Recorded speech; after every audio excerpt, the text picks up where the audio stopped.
It says live on YouTube. Perfect. I will now.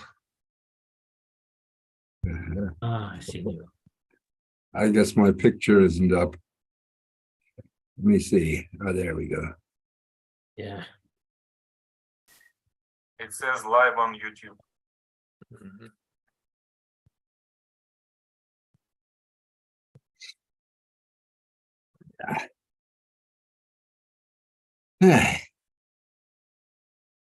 Okay, we have 6 more Hey, minutes. Jenny.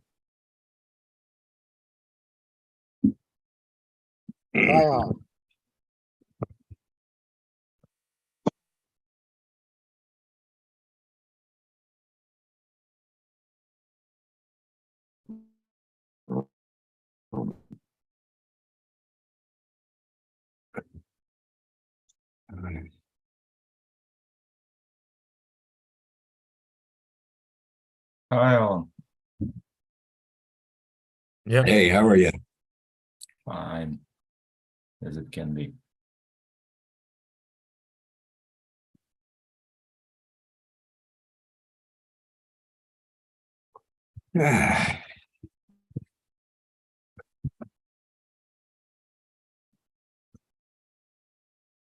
Sasha, are you wearing a wig or is that your normal hair? Me? No, Mikhailov. Another Sasha. Hi. You want to see me? It reminds me of something. It reminds me of something that Eugenie gave me years ago when he came over to my 60th. Do you remember giving me that lovely Cossack hat? That was terrific. And by the way, I loved your Lubarov book. He's great.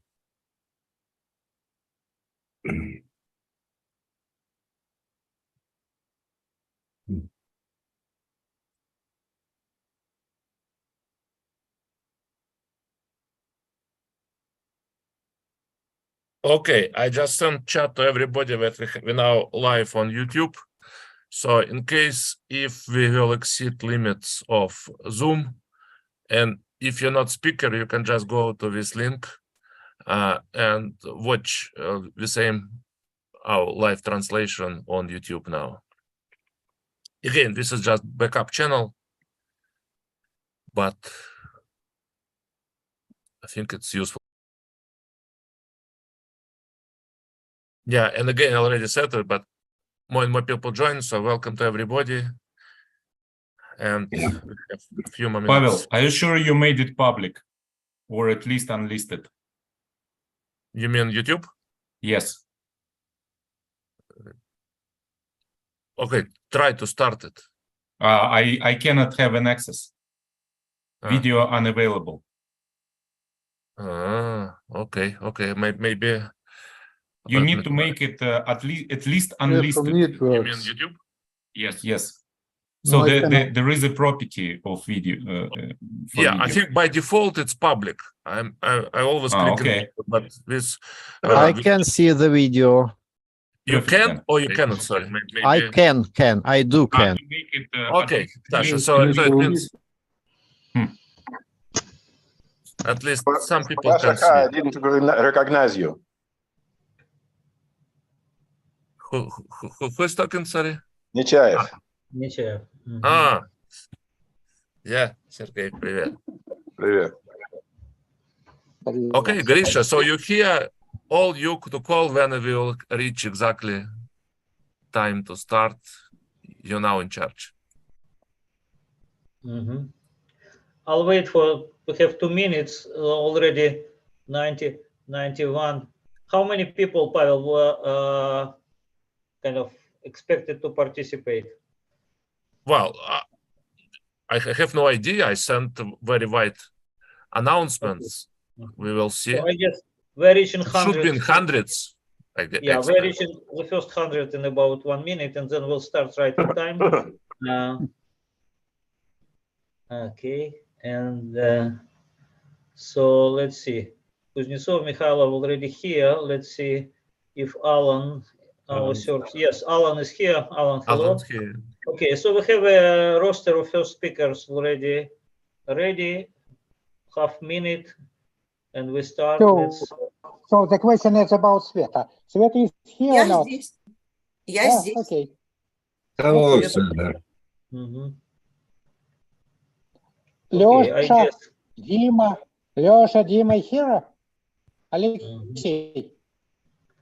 Let me I'm run here. by. Женя, you can just scroll. Yeah. Okay. Good. So it's exactly. It's exactly 11. So let me start. I don't think that anybody needs to reminder what is the occasion. And as a couple of sentences forward, I would say that we had this miracle of nature sustained by a person for 85 years, and this flame, and it's he, I guess, did more than anybody expected of created this flame and a miracle for us, and it's now on us to try to keep and continue, and first of all by remembering and by creating new things. So let's just, in the spirit of Zakharov, try to make this miracle last a little bit longer. So please, Zhenya, you first. Okay. Thank you, Grisha. Oh my God. Dear Sveta, dear Ilya, Alexei, and Dima, dear friends and colleagues, our lovely Vladimir Evgenievich Zakharov passed away on Sunday, August 20, and he was a sudden and very unexpected death for all of us. He wanted to live, and I heard from him. Vladimir Evgenievich Zakharov, Volodya, for me, is a great person, great scientist, and a poet. And I will speak mainly about his scientific achievements. He is one of the main founders of the modern nonlinear science, and including mathematics and physics. Many of his papers, and more than 300, and so please imagine it, it's a very nice record. And are of the Nobel level. Many of you learned about Kolmogorov-Zakharov spectral wave turbulence. He was found the exact solution of the kinetic equations for a wave turbulence spectra of the Kolmogorov type with non-zero fluxes by means of the so-called Zakharov transformation. And these are all so-called, to say, some conformal transformation indeed of kinetic equations. And in this type with the non-zero fluxes by means of the so-called Zakharov transformation. In particular, he predicted the appearance of the inverse cascade that was avoided by the Dirac method. Another result of Volodya relates to the prediction of the Lemur collapse in plasma. This process is important for heating of nuclear fusion plasma as well as for space plasma. He was one of the main founders. He was why? Okay. No? Okay. So he was one of the founders of Evgeny Alexandrovich, let me interrupt you for a second. I am again ask everybody to turn off microphones. I tried to manually mute some of you, but there are too many. So, Evgeny Alexandrovich, please go ahead. the mathematical theory of solid. And that's getting transformed to the nonlinear Schrödinger equation.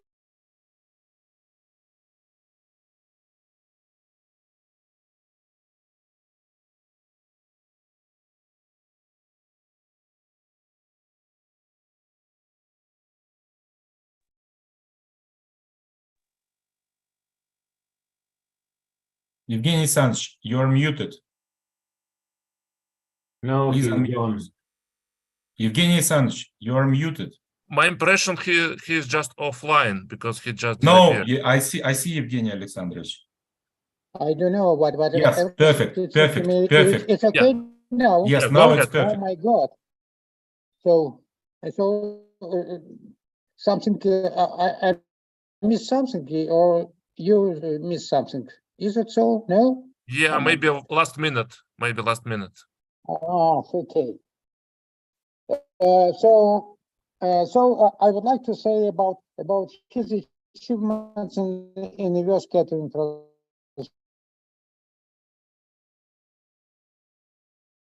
transform.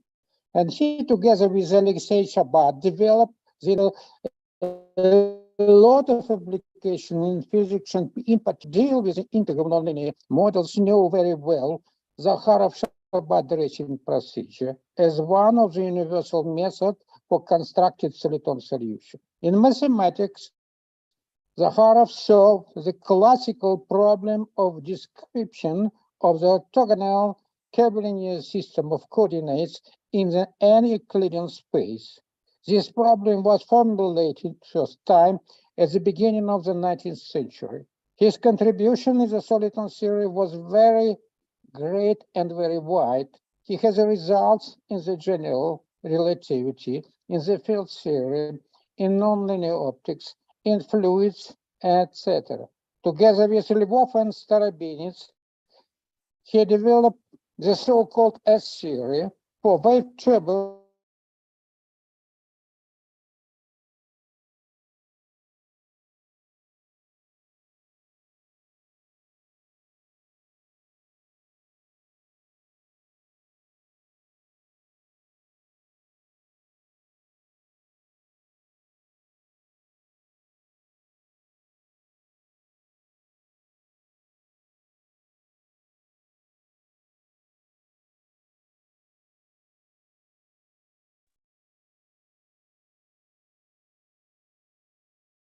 Yeah, I guess again disappear. Perhaps Okay, his so I internet don't know connection how to do. unstable.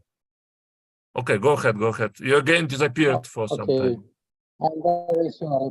I'm very sorry. So, speaking about his citizen position, I should mention that he was active fighter against pseudoscience. He, together with Edward Kruglikov and Evgeny Alexandrov, one such a monster as a Patrick. So again, no, now it's okay. Oh my God. He was one of the initiators of the informal scientific club 12th July, which was against the reform in 2013 of the Russian Academy of Science.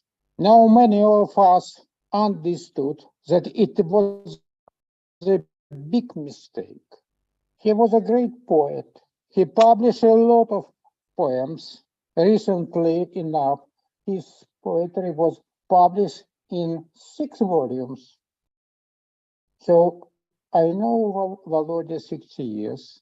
I lost my teacher and my close friend. I am still in the shock. This is a huge hole in my heart. Thank you very much for your attention. Sorry that it was something missing because of connections. Yep. Thank you very much, Zhenya. And Sasha, you just go ahead, and then Alan Newell could immediately after Sasha start. Please, Mikhailov. Right. So I will not list the achievements on Volodya. I just want to add a few, things about him as a leader and personality. So I know Volodya since 1972 when I was a second-year student, undergraduate, and he invited me to his research seminar. And the first speaker was Shabat, and participants of seminar was Kuznetsov, Rubenchik, Musher, Manakov. So all this company, and I just get in the right time in a great team, and that is a big luck. And Zakharov was not a conventional supervisor, I would say, because his way, he did not even set up problems. He discussed problems with us and he showed how the problem has to be set. He showed what should be a standard of research paper of all results, you know, by his own example.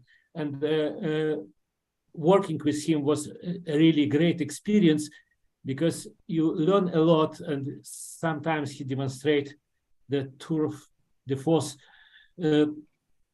how to solve the problem, how to reformulate how things lives, because he lived by science and by poetry. They discuss lots of things. One more thing is that even being member of academy and director of institute and head of everything, he always studied things. He always tried to study mathematics, and sometimes I come to him and he read number theory. Next time he explained me the beauty of the Galois theorem. And I remember together we studied some chapters of Shafarevich on basic course of algebraic geometry, and not just study, but we use it in our research. And he showed how, you know, this beautiful mathematics can be used and applied to our theories that we are developing together. And that was, I think, it's a great thing, and that's what I learned from him. About him as a personality, I want to add one story which probably not everybody knows. At the end of 80s, I don't remember exactly the year, maybe 85, 86, Zakharov, Fadeev, and Shabat have been nominated to Lenin Prize. And that is the highest prize in Russia. It's not only money, but also a lot of, you know, recognition, and well, very important to have this prize. At some stage, it becomes clear that the prize will be given if and only if Shabat is dropped from the team. And that Volodya cannot hold. He writes a letter to the Lenin Prize committee, and I know this because the letter was typed in my flat. Volodya did not want to show letter to the secretaries of the institute, and I had a typewriter electric, so he come to me and we write this letter, type this letter, and this letter was sent to Academy of Science, and the president of Academy of Science, I believe it was Alexandrov that time, he presented it to the Lenin Prize committee. Zakharov writes that he cannot see for him a way to accept Lenin Prize if Shabat is removed from the team. And prize was not given. That is one story. And two, maybe I want to abuse my time and say one funny story that about Zakharov and our team. I remember, and that was year 79. I was quite excited after sleepless night when I discovered this reduction group. I was walking in Chernogolovka and met Sergei Monakov. I tell him, Sergei, I'm genius. I discover such a beautiful thing. Everything works, and you know, whatever I do, I'm so happy with that. Sergei was unhappy. He immediately rushed to Zakharov and complained. He says that Mikhailov gone crazy. He lost his mind. He go in Chernogolovka and tell everybody that he is genius. Volodya look at him and say, take it easy, Sergei. It's really great. Look, I am genius. You are genius. Now Sasha is genius. So in our team, we have one more genius. So now talking about also the last thing I want to say. I know that time is really short for talks. One more thing. Usually people called, you know, giant or genius when they passed away. During lifetime, it's very seldom people recognized as, oh, dear host, can you help allow me to share the file because I'm not host, co-host, etc. No, you hit share screen and that would work. No, it does not because you co-host and I give my host to Pavel. So what? Just make him co-host as well, please. Yeah, No. go ahead now. Go ahead now. I just allowed. Okay, good. So, and Volodya Zakharov is exception from this rule. And I want to share you one file, and that is from the book of Alan Newell, Solitons in Mathematics and Physics. And I used to be, the editor of translation of this book in Russian, and I struggle with this particular part of translation of the things. So Alan Newell writes that I want to tell you a bit about a giant, and that was about 40 years ago. Not now, when Zakharov is already, Volodya is passed away. 40 years ago, I tell you about a giant in the field, Zakharov. He has contributed so many areas. Zakharov equation of plasma physics, his papers with Shabbat, outlining for the first time a general prescription for handling Lax pairs for equations with more than one spatial dimension. His works on self-focusing singularity. He seems to have the knack of getting to all of the good problems first. He is genius, brilliant and intuitive, a wild bull of a man, of great good humor and appetites. He has a deep and abiding love and need for poetry and literature as well as physics. So I think I really must stop my talk because so many people in the line, otherwise we will never, to be fair. So that I want to say lots more, but maybe tomorrow in the Russian section, I add a little bit other things. Okay, thank you. And I think Alan's turn now. Well You already spoken, well spoken, your- Sasha. Well spoken.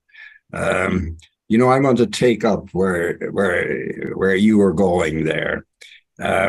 Biblical parables and the sayings of wise men remind us that our lives are finite, and what matters is what we do with our lives. In that regard, Volodya was a very lucky man because in his lifetime, while he was still alive, he was recognized, he was loved by his family, by Sveta and Dima and Alexei and Ilya, and especially by his students and their students, and many generations of students and colleagues, and people in the wider community. So while he was alive, he knew that people had high respect for him. And he also, as Sasha has reminded, he was a very brave man. He was a very brave man. He did the right thing most of the time. He had a few flaws, as we all know. And we could have a whole session on his flaws as well. But he was, the thing, I'm reminded of actually the last few lines of a poem, Ulysses by Tennyson. And it sort of describes the way Volodya was. I knew him, I guess, over 40 years ago. I met him for the first time, at which time he recited the whole first act of Macbeth, acted it out as well. But he had this great love for, as Sasha was telling us, for poetry and everything. So, and he kept this childlike innocence and curiosity all his life. And I'm reminded of the last 5 lines of this Ulysses poem. Though we are not now of that strength which in old days moved earth and heaven, that which we are, one equal temper of heroic hearts, made weak by time and fate, but strong in will, to strive, to seek, to find, and not to yield. Volodya never gave up striving, did he? We'll miss him. As Jenny said, he leaves a big hole in the heart. Thanks. Okay. Thanks, Alan. And I guess Mark is the next. Okay, well, thank you. Thanks very much for everyone speaking, Alan and Sasha. I want to thank the organizers for giving me this opportunity to speak. With the passing of Vladimir Zakharov, we've lost a colossus in math, physics, nonlinear phenomena of all types, soliton theory. The vast scope and enormous impact of his contributions are nothing short of astounding. He was a singularity, true singularity. Let me say a few words about my own interactions. In 1972, Alan Newell, organized a conference on nonlinear waves at Clarkson University in Potsdam, New York. I was a member of that organizing committee. It was a wonderful conference covering many of the major events in the earlier years. And one of them was on the solution of the quarter-wave de Vries equation by new methods. The mornings were devoted to plenary sessions. The afternoons had breakout sessions. Then came one afternoon, and Bob Muir and Fred Tappert, many of you know them, had just come from the Clarkson Library. They came to the afternoon session with the following statement. The nonlinear Schrodinger equation had been solved by Zakharov and Shabbat. They had used new methods of quarter-wave de Vries in a novel and important way and solved this incredible equation, which was a big topic at the time. This instantaneously changed the trajectory of my own career. We, my colleagues, Dave Kaup, Alan Newell, Harvey Seeger, organized a seminar in the fall of 1972 to learn about this and related work. And it led to our joint work. None of this would have occurred without that work of Zakharov and Shabbat. The Zakharov-Shabbat work was followed by a series of surprising, indeed, to me, breathtaking papers by Zakharov and his students and colleagues. Personally, I met Vladimir Zakharov in 1979 at a special conference organized between the U.S. Academy of Sciences and the Soviet Academy of Sciences in those days, the Soviet Union, right? USSR. And we had a chance to chat briefly, and in 1984 I had a fellowship which provided me the opportunity to make a more personal visit to the Soviet Union. My wife and two young sons at the time accompanied me, and we visited Moscow and St. Petersburg, which was called Leningrad at the time. And I recall Vladimir Zakharov coming to the Moscow train station to say goodbye to us as we were leaving. He was delighted to take out a book of poetry, apart from our conversations about math, and read us some of his poems, which were beautiful. Of course, they were Russian. But years later, on a trip to Arizona, he gave me a book of poetry he wrote entitled The Paradise for Clouds, translated from Russian to English, a beautiful, beautiful book, which I still have. So while we've lost a remarkable person, totally remarkable, a scientist, a poet, and a great person in many, many respects, I'm very sad about this and want to give my personal condolences to everyone, especially his family. Thank you very much for your attention. Yes, thank you, Mark. And Alessandra, the next speaker is Asivis. Is here? Yes, thank you. I'm here. Yes, Alejandro, please. Yeah, sure. Hello, everyone. I'm deeply touched and appreciative that I'm given the opportunities to say a few words. Many of you are better equipped to put in words all his scientific contributions. I just will say, for me, it started by reading his the Zakharov Shabbat paper on the integrability of nonlinear Schrödinger equation. That was almost 40 years ago. And since then, both Vladimir and Alan, my PhD advisor, have been a big influence in my career. So I will briefly touch upon a personal experience, and it relates to something that Alan said, the school that he has created, the scientific father and grandfather of many brilliant scientists, and my first exposure to them, which happened on a workshop in Chernogolovka in 1994. And I vividly remember, because I was received with warmth as one of the group, one of the team. I was at a dinner, I think, in Sasha's Mikhailov's house, and I was the only non-Russian speaker.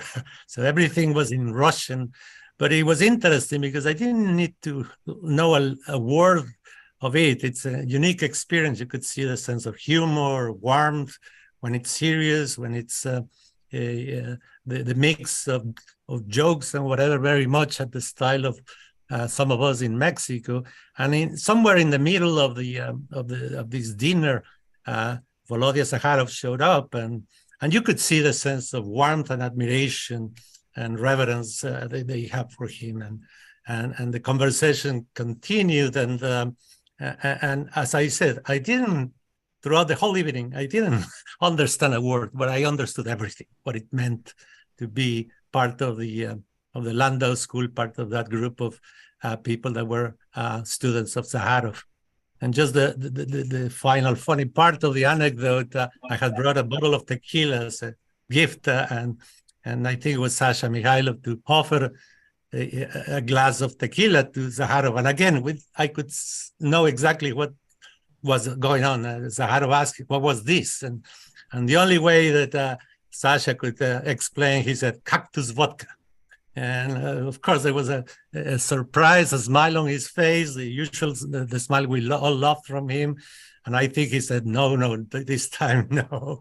But it was a wonderful opening event. I met and I cherish all the friends that through his school I have had, and colleagues throughout these many years. Thanks again, and to everyone, my deep sympathies. Thank you. Thank you, Alexandra. Ildar?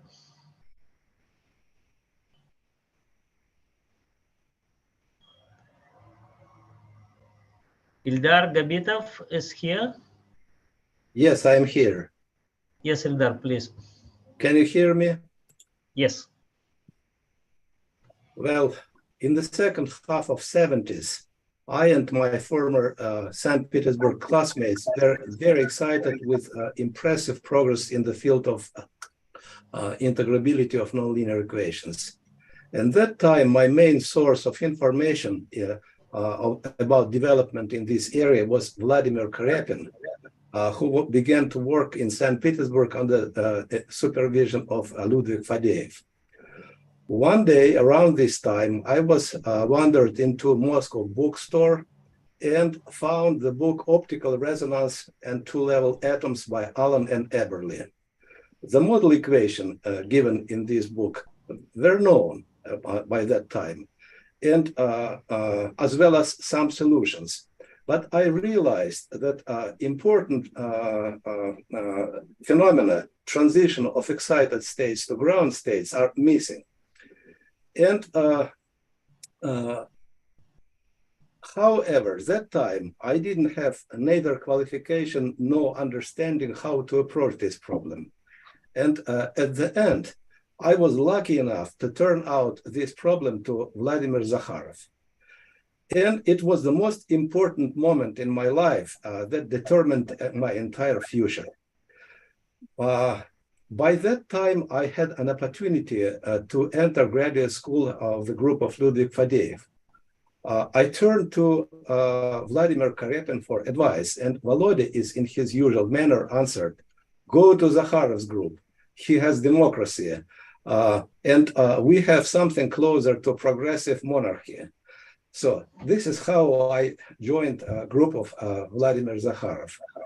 And one of the most fantastic impression of that time was the beginning of Zakharov's work on this problem.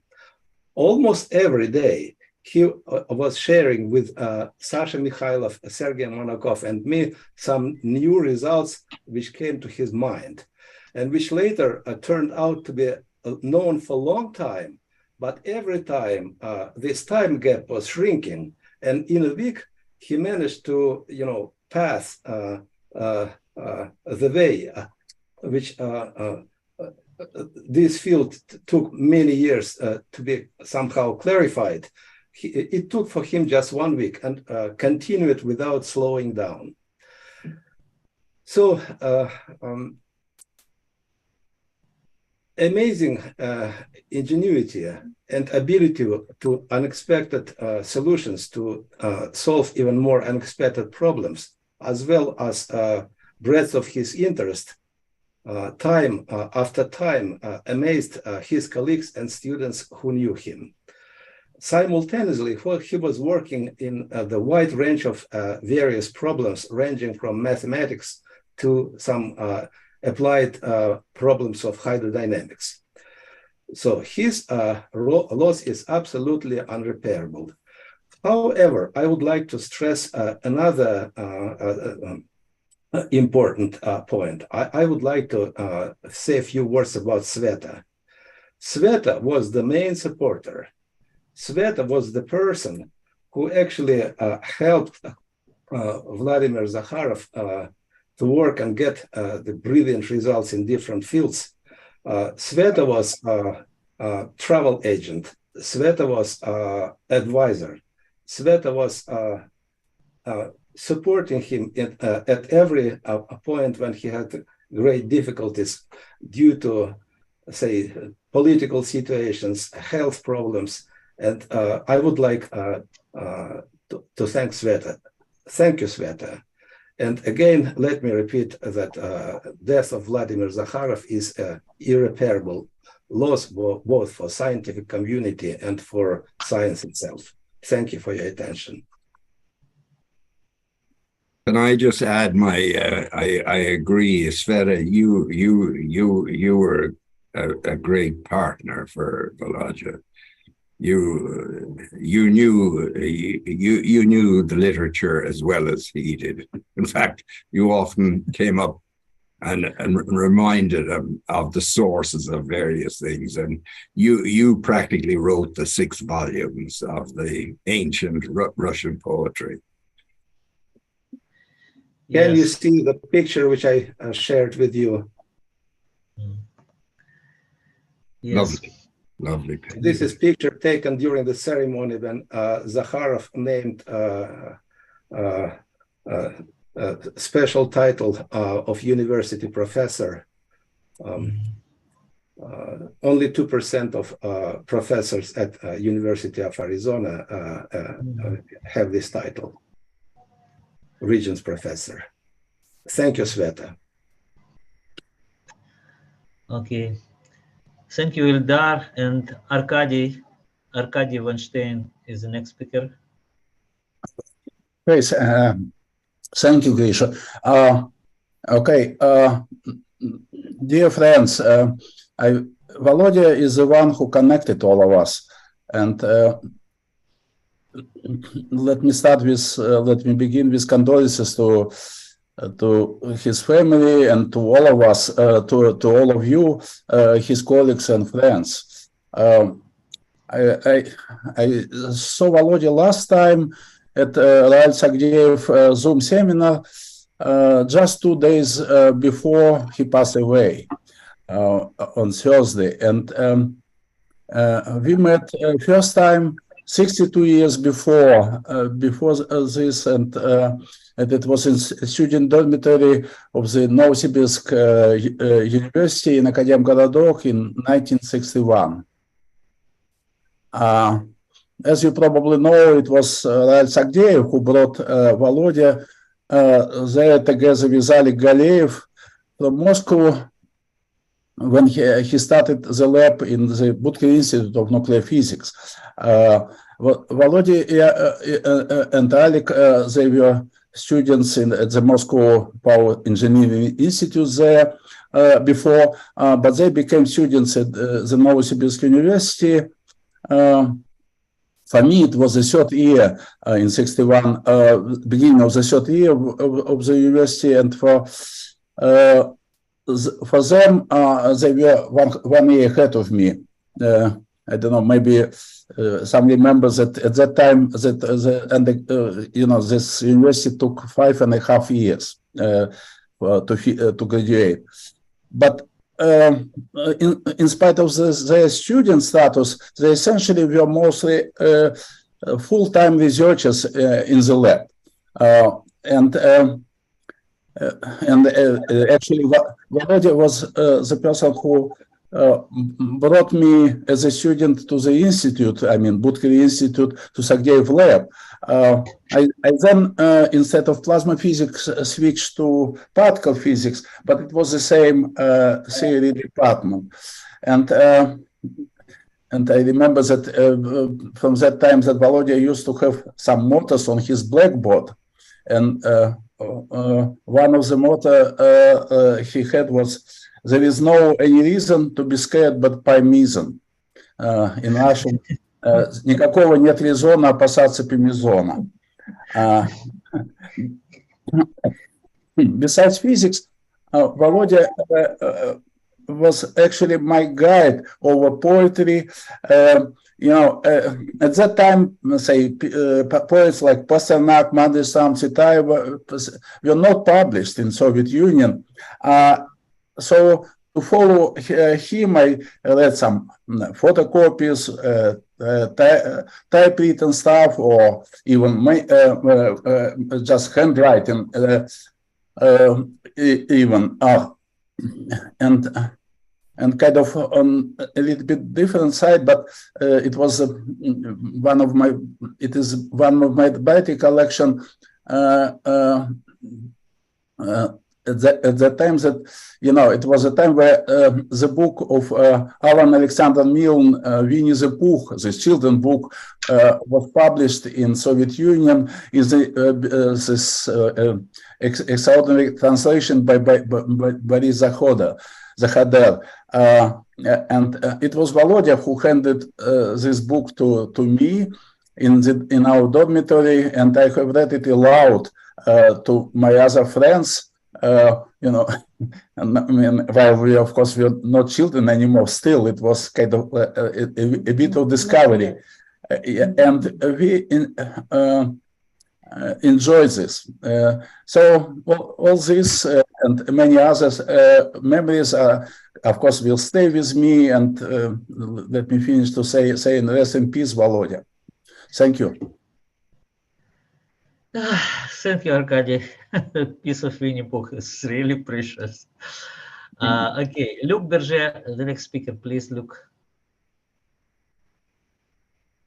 And next, Francesca. Yes. Luc? Yes, can you hear me? Yeah. Thank you. Thank you very much. So, dear colleagues, dear friends, I would like to thank first the organizers of this memorial Zoom session. I will say some words personally, but also on the behalf of the European Physical Society. I was, like you, deeply saddened by the loss of Vladimir Zakharov 10 days ago, and I was all the more so since Vladimir was a key figure, a role model, and he is still a role model, but he was in my training as a young physicist. As I worked on wave collapse in Langmuir turbulence at that time, the first articles I read in plasma physics were authored by Vladimir Zakharov. Some of his most brilliant articles, co-written with Sasha Rubenchik and Zenia Kuznetsov, for instance, allowed me to acquire the techniques of nonlinear perturbative methods in physics, nonlinear physics, or the analytical approach of collapse singularities by using self-similar solutions that I would not have learned in France without this giant of physics. Some of you will have probably had the curiosity to look at the number of citations of Volodya's papers. More than 6,000 citations for the article Exact Theory of Two-Dimensional Self-Focusing and One-Dimensional Self-Modulation of Waves in Nonlinear Media. co-written with Alexander Shabbat. More than 2,000 citations for his famous article, Collapse of Langmuir Waves. Vladimir Zakharov met an equal success in his mathematical treatment of the inverse integration method for solitons, wave turbulence, and the physics of water waves. So he made unique contributions to nonlinear optics, plasma physics, hydrodynamics, and even in cosmology. I remember the excitement that was mine in 1988 when I was invited to participate in the first international workshop on wave collapse in Novosibirsk, and where I had the immense privilege of meeting many of you. I'm thinking of Genia, of course, Sergei Tsuritsyn, and many others. I was impressed by Volodya Zakharov and his ability to intervene pertinently and very quickly on all the topics discussed. And I remember that I asked the question during the first discussions I had with my Russian colleagues, who is for you Vladimir Zakharov? And the answer was regularly the same. Vladimir Zakharov is a genius. In the 90s and the 2000s, I regularly participated in the solitons, collapses, and turbulence workshops held at the Landau Institute for Theoretical Physics in Chernogolovka, and the fascination exerted by Vladimir Zakharov on me never decreased. For me, Vladimir Zakharov has always been an inspiring master, a mentor, and I am very happy today when I train young researchers in turn to hear them proclaim with pride that they are about to code on a massively parallel computer a set of coupled envelope equations in plasma physics, and that they gave themselves the name of Zakharov system to their model without having told them that I knew this author. So you see, Vladimir Zakharov, who was a legend for me, became one legend for the following generations. And this is probably the greatest reward that a person as gifted and creative as Vladimir Zakharov could hope for. Finally, I would like to recall the kind hospitality of Volodya and his wife, Sveta, whom I salute here. Several times I had the honor with some of you to participate in dinners organized by Volodya in his flat in Chernogolovka, where we could freely discuss physics, poetry, and the affairs of the world. And of course, it was an honor for me to be invited and a source of great joy. So in conclusion, life passes. Death is a part of it, but the day of Volodya Zakharov's passing will remain a sad day for me. I send all my deepest condolences to Sveta and her sons.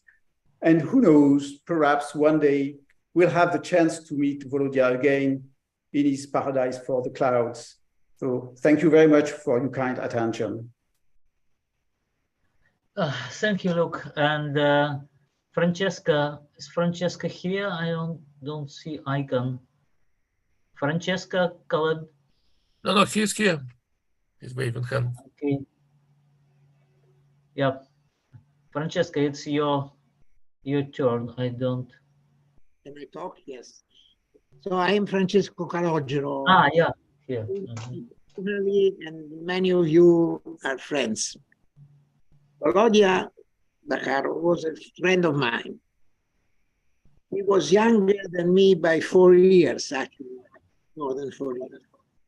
He was, as you all know, an extraordinary man, a great scientist, a Russian poet, a very nice person. One of the most remarkable individuals I had the fortune to meet in my very long life. I wish to express my condolences to his family, in particular to Alexei, to Dmitry, and to Ilya. And I want to say a final personal word to Sveta. Volodya became a great man because of his many talents, and also thanks to his mentors, his pupils, his colleagues, many of you of whom are present here via Zoom, while some are no more with us. let me mention two quite different, and just one a bit senior, the other much younger. Such friends who are no more with us, friends of Volodya, friends of myself, friends of many of us. Alexei Shabat and Sergei Monakov. But in my humble opinion, the one person who was the main actor to guarantee that Volodya's exceptional talents do not go wasted, and moreover, that he lived a good, happy life, was his love for his Sveta. And of course, your love, Sveta, for him. That is the appreciation in your soul. Thank you.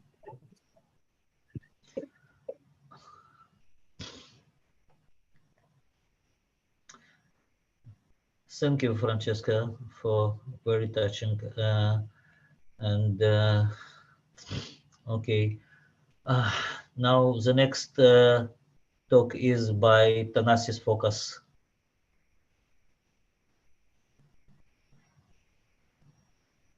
Switch on your.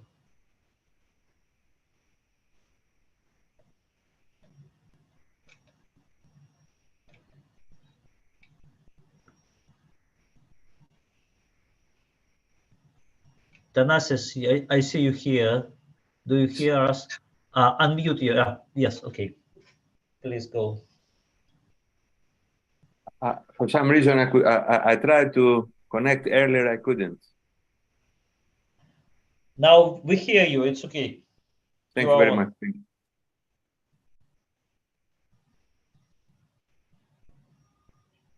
Hi, Sas. Yes, we hear you. Thanasis, it's your turn to give the talk. Yeah, I'm sorry? It is my turn. Yes, your turn, please. Yes, yes. See, I met Volodya in 1983. And since that time, it became clear that we had a special connection, which continued for many years. After I came back from medical school in 1986, I asked Volodya if we could edit together a volume summarizing what we thought were the most important developments in soliton theory. And this led to this volume, which I still feel it did capture the most important, at least at the time, developments in this area. We worked closely with Volodya in choosing these topics and the authors. So this brought us even closer together. And then I believe that this is a great volume, which is in some sense underused. But in any case, then we worked also, somebody approached Volodya to create a new journal. And then Volodya asked me to help. So together with a couple of people, we created the Journal of Nonlinear Science, which still is doing quite well. I had maybe our connection with Volodya was also influenced by Sveta, who, as you know, has a Greek origin. And of course, because of this, I also became very close with Sveta. We met with Volodya various times, both in Greece and even here in Los Angeles. You see, I have been very fortunate to have collaborated and written papers with several great people, especially Gelfand, Kraskal, Joe Keller, and Volodya. And, you know, the brain continuously makes comparisons, unconsciously or consciously. What can I say in these comparisons? You see, first of all, Joe Keller and Volodya had, between these four people, maybe had the most common features. Number one, they were the most normal among the four. And number two, they were, you see, each of them has, of course, various strengths. I mean, Gelfand, with whom I collaborated the closest, was multilingual. Doesn't matter what language you spoke. In mathematics, he was better than you in that. Kraskal maybe was the most brilliant. Volodya and Joe had the similarity not only of being the most normal, but also of combining this very strong physical intuition with a very strong computational ability. And I think in this sense, maybe Volodya was the best. As people that like Sasha knows better, he works with him closer. He was a formidable calculator. I realized this when I had the fortune to write a paper with Volodya, and I visited him in Arizona to complete this paper.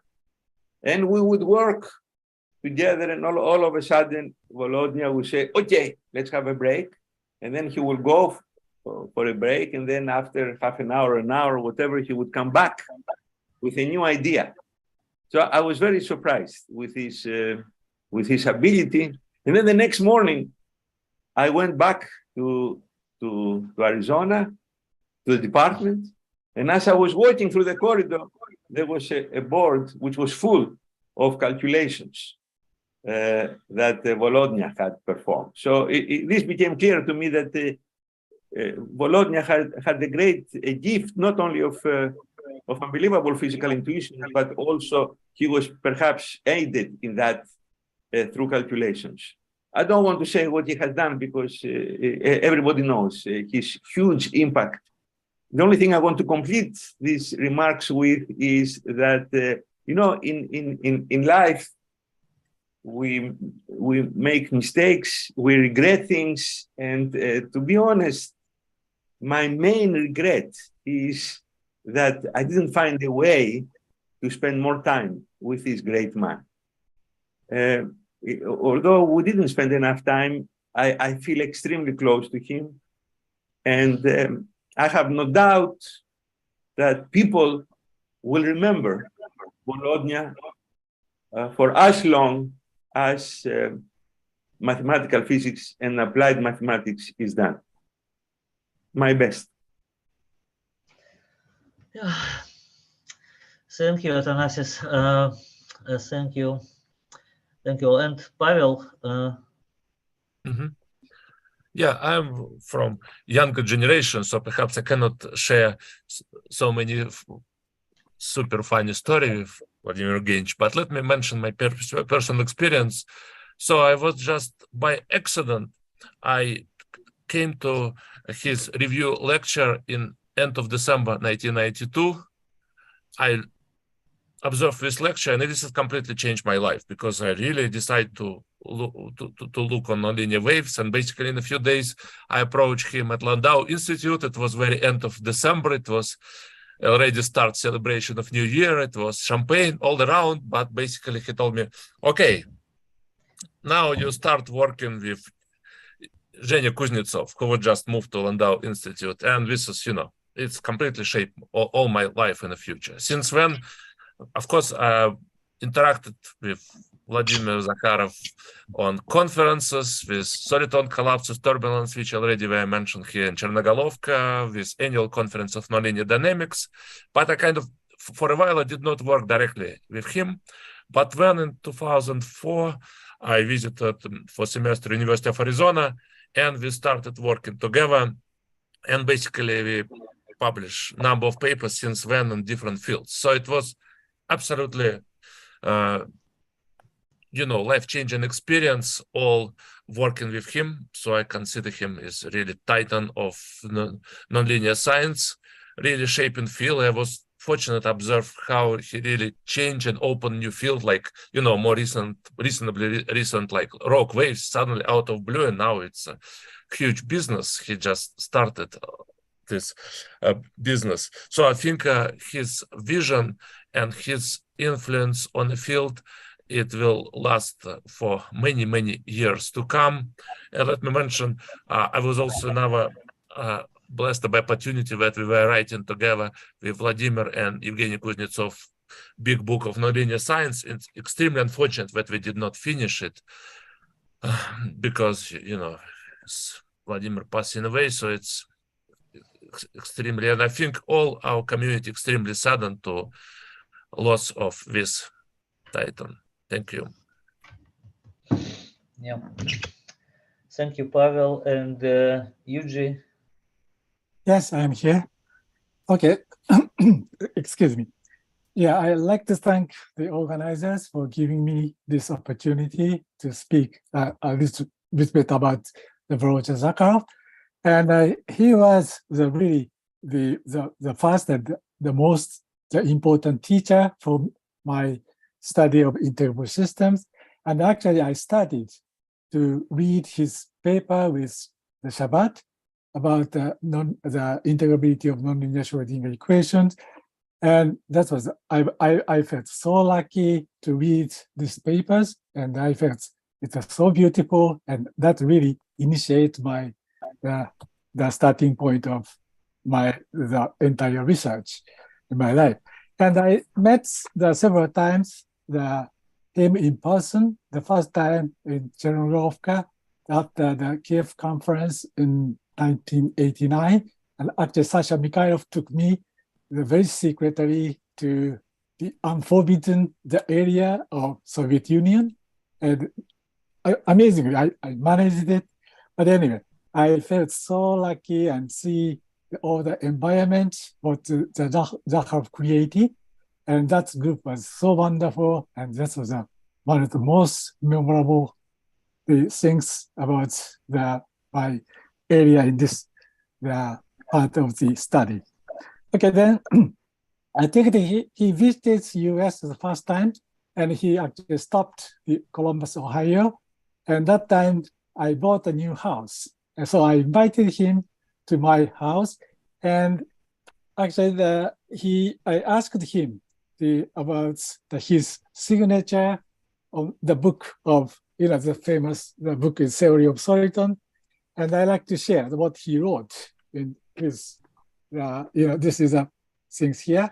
So I just read for you, okay? So this is to Yuji and Mie, that is my wife.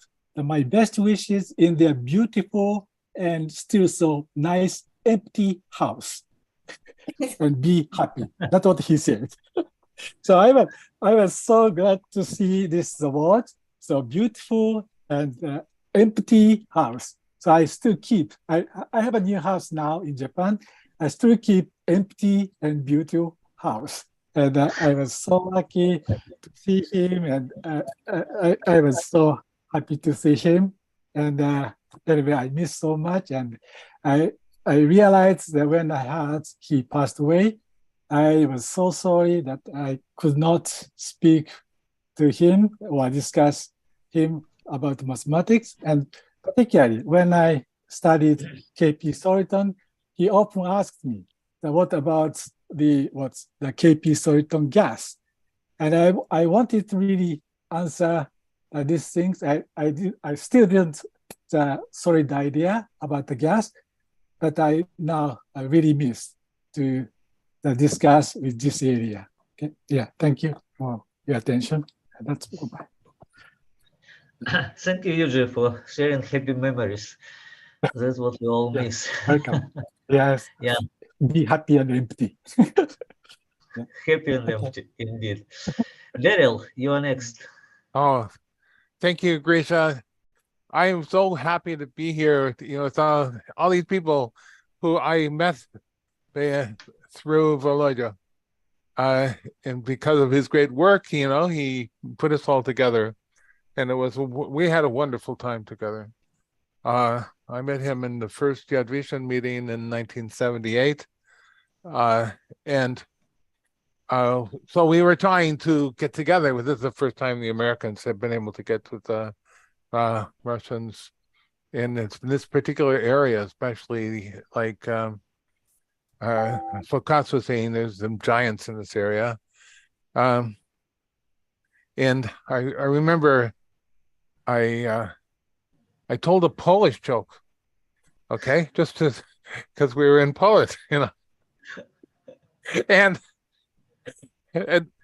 Elijah said, Daryl, Poland has been a country for 900 years.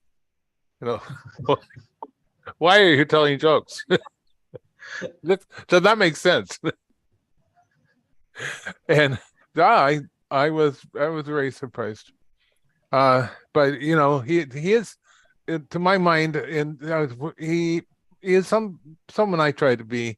I mean, for me, he's a model scientific leader. He has this multifaceted curiosity. He's good company, really good company. He was always interested. He's always opinionated, enthusiastic, and he's passionate about his work. He was, you know, passionate. And I remember one time at University of Arizona, he was giving some talk, and he drew some horizontal line and a vertical line, and he was talking about integrable systems. And maybe it was Newell who asked him, what's on the vertical axis? And he said, it's a degree of your astonishment, you know. So Zakharov was always inclusive. If you had something to say to him, he would listen to you, and he would give his opinion truthfully. He had a unique individual style. He's very engaged. There were times when I was sitting next to him and someone was saying something about at Solitons, one time at Misery at Berkeley, and he was saying things that he had discovered, which were, of course, very well known in the integrable systems community.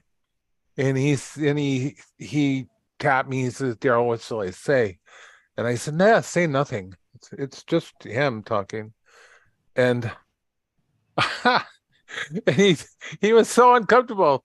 He finally stood up and he said, "Someone did this one, someone did this, someone did this," long before anything that you were mentioning. So yeah, he was passionate about it. And you know, Foucault also mentioned about his calculation ability. And it was the first meeting at the audition that Tony DeGasperis gave a talk. It was a talk about something called boomerangs, and he was, you know, it was probably something which was really clear to him.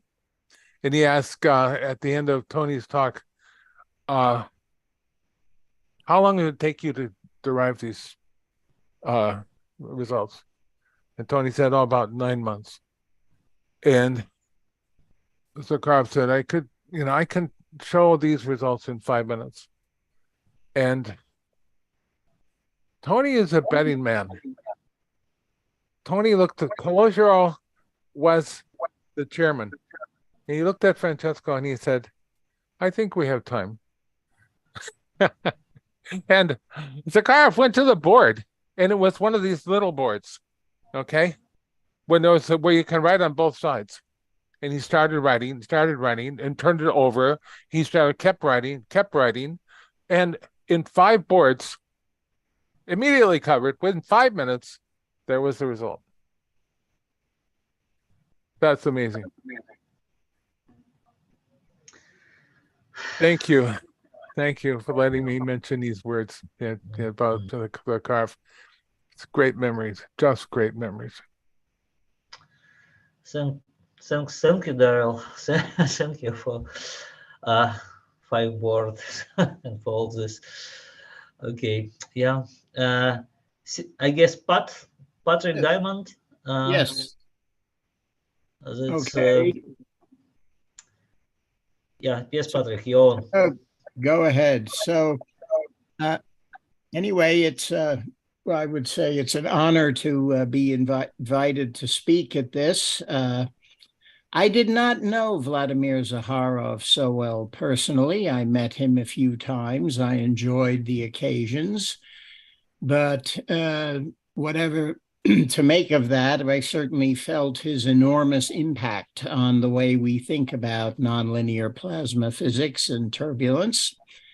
And I might talk about, of course, we've heard many times tonight or this morning for me, the Zakharov equations and collapse and so forth, but I might talk about a view of his work from a different direction, namely magnetic confinement physics, with the field that I work in for magnetic fusion.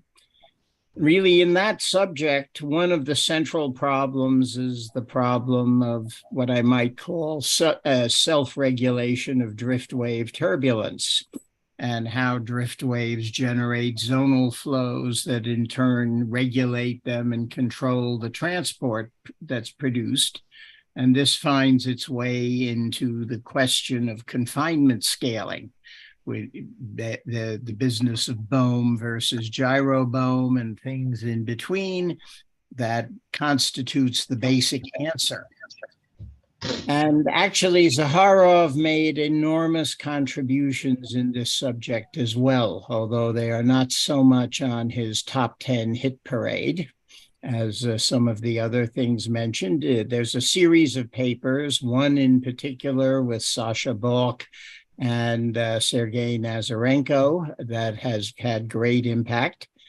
It identified the dominance of the non-local in scale interactions and pointed out key feedback loops, in particular the effect of zonal flow damping and regulating kind of the system of the turbulence, and identified additional invariants beyond, our beloved energy and entropy. And the physical meaning of that thing is still something of a puzzle. And it remains a contribution for us to think about. And these papers certainly helped trigger the growth of understanding of drift wave turbulence and the progress in confinement theory that occurred in the 90s. His work on Kolmogorov's spectra of turbulence has also had an enormous impact in the game of, in many games, but particularly in the game of magnetic fusion. And the Zakharov equations are taught in every basic course in plasma physics, including my own. So one cannot understate his impact. I never came across his poetry, although I was aware of it. But anyway, I hope with the due passage of time that there'll be a proper scientific symposium in his memory, and maybe some poetic interludes in that as well. So thank you. Thank you, Patrick. Yeah. Very much hope so, that it will, in the more laminar times, there would definitely be such a very, very regular event, which we all will be happy to contribute. Sergey. Yeah. First of all, I would like to pass from Akira Hasegawa condolences to the family and to community. It is late in Japan, he cannot join, but he asked me to pass this to everybody. So I'm from a generation of students, of Vladimir Evgeniev's students, and I never published any paper with Zakharov, so I was hesitating. So I obviously from his school, but I always wanted also to name it different way. And once when we had some drinks, probably in Sasha Rubenchik house, I was brave enough to ask Vladimir Evgenievich if I can call myself his scientific grandson. And he said, yeah, of course, you are formally my scientific grandson. So I was very happy after that. So my first sort of moment then I recognize how Zakharov, can you hear me, Grish? Yes, yes, Sergey, everything okay. Okay, good. Everything Sorry, goes I'm smoothly. just not sure in the place with some. So obviously I read papers, I have been at the seminars, but I remember first time I started to understand how different is he. It was at the famous Kiev's conference, nonlinear science conference, a lot of people, and it was some dinner, conference dinner, which I was a student or PhD student. So, and it was great dinner to me. Yeah, everybody was eating music. But then Zakharov took microphone and said, something is wrong with his dinner. It is boring. So we just eating, we just talking. So let's change it. And somehow it was changed. So I remember that Alan came to microphone, said some anecdote on the border of what is allowed, and atmosphere was changed. And it was example how Vladimir Evgenievich can change, think alone, sort of in something. And this is it. This term was already used, and of course we are sort of probably all accept this term. But what is the difference between genius and, let's say, high-level talented person? What is the threshold? What is the definition? And of course, it is very subjective. So it is ill-posed problem. But we still, sort of, each of us can introduce our definition. And then, I don't know, we can average, we can compare, we can talk about that. And of course, what defines genius? Is it solution of very complex problem which nobody can solve? Or is it some elegant, simple solution of complex problem? Or is it a view of the world in a different way? Or is it ability to change this world, like Zakharov did at this banquet? And also, we accept that Zakharov was genius in science, but if you look at the people who we normally call genius, not all of them left scientific schools. So, and I believe it is also another dimension for genius, because it is ability to pass something and attract people, to be happy, to be part of this family, to be scientific son, grandson, and grandson. So I really feel that he might be also genius, similar to other genius in creating this school in communication. And yeah, so, and why sort of it is important? Because he is the thing with genius that similar to, so everybody will die at some point, we know that, but so similar when our parents live in us, some of us at least, we still continue talking to them, and they're reflected in us because they are our parents and they spent our time. It was some resonance and long enough interaction to embed them in us. But with genius, with great people, it is similar. So I believe we continue actually to talk and discuss, like Yuji mentioned. So he probably will discuss, and probably he will find some arguments from Zakharov's side on Kadamtsov-Petviashvili equation. And yeah, like Zhvanetsky said, okay, yeah, great people left, but who cares? They're still with us. So, and in case of great people in science, we read their paper, we will, yeah, talk to people who were co-created by them in science. So in some sense, so they will continue to live with us. And I don't know, Vikings, obviously, yes, everybody probably don't like death and scared by death, but think about Vikings. So they were not scared to die. They knew that after they die, they will join great warriors in Valhalla.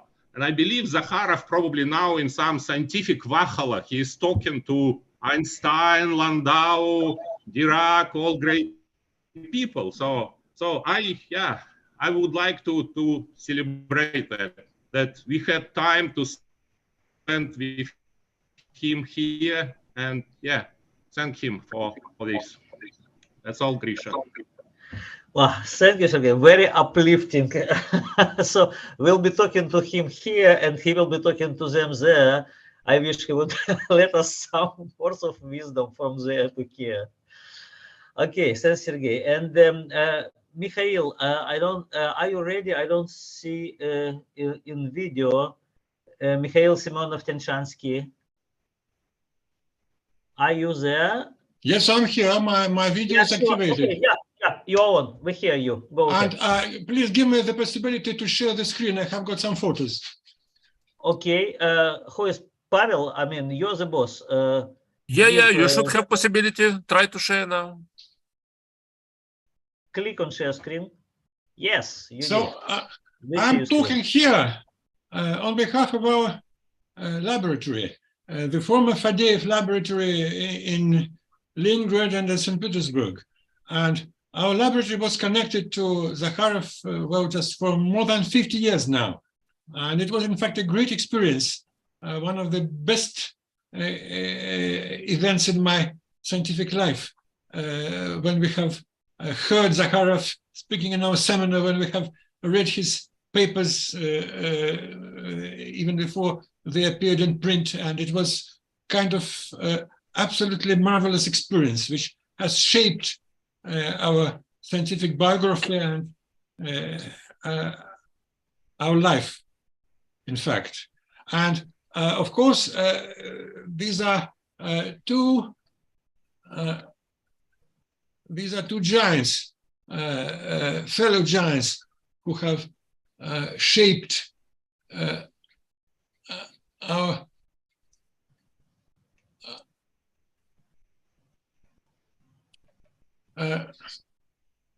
entire scientific biography, Fadeev and Zakharov. They were, well, equally great, well, sometimes disagreeing, and it was absolutely marvelous to be the students of both of them. And it was a kind of great venture to just to assist and to participate in the creation of this modern theory of integrable systems and of modern mathematical physics. And well, it's an absolutely incredible experience.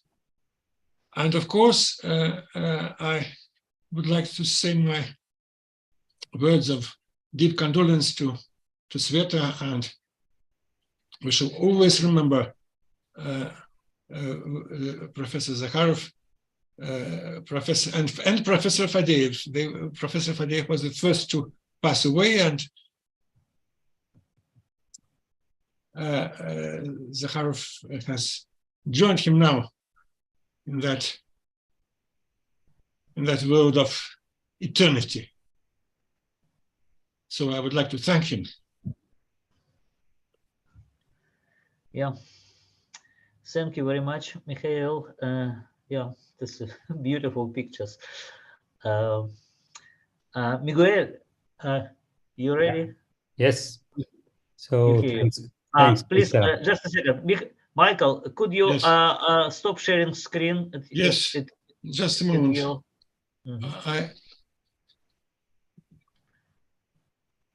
Yes, Miguel. I go, yeah. Okay, yeah. Thanks. Well, yes. Although I met Vladimir only about 20 years ago, I have a number of memories because Vladimir was participating to conferences on ocean waves, which was a community where he was in the recently very, very active. But I would like to share just one memory, which is related to the first time I talked to him. So it was year 2001, and I was a young postdoc in Torino. And of course, I knew the work of Zakharov, but of course, at that time, he did not know me. Okay, of course, I was unknown in the community. And I was running simulations of Euler equations, and the idea was to verify some predictions on wave turbulence that he made. And so at some point I got some results, and I thought they were nice results, and I decided to write an email to Zakharov. So I found his email address and I wrote, "Dear Professor Zakharov, I did this and that, and this is what I got." Then I sent the email. And 3 minutes later, I received a phone call in my office, and it was Vladimir. He was extremely excited, and I was impressed by his excitement. I felt like he was, like a child when he received a new toy. So, so I get the impression that he loved science, and he was very passionate and loved good results. So, honestly, I was not expecting his call, but then posteriori, I realized that was just a sign that besides being the greatest scientist I met, he was also an extraordinary great man. Thanks to all of you. Yeah. Thanks, Miguel. Misha? Thank you, Grisha. So I guess I'm from next generation. So grandson, via Grisha and Zhenya. And I'm also from Novosibirsk.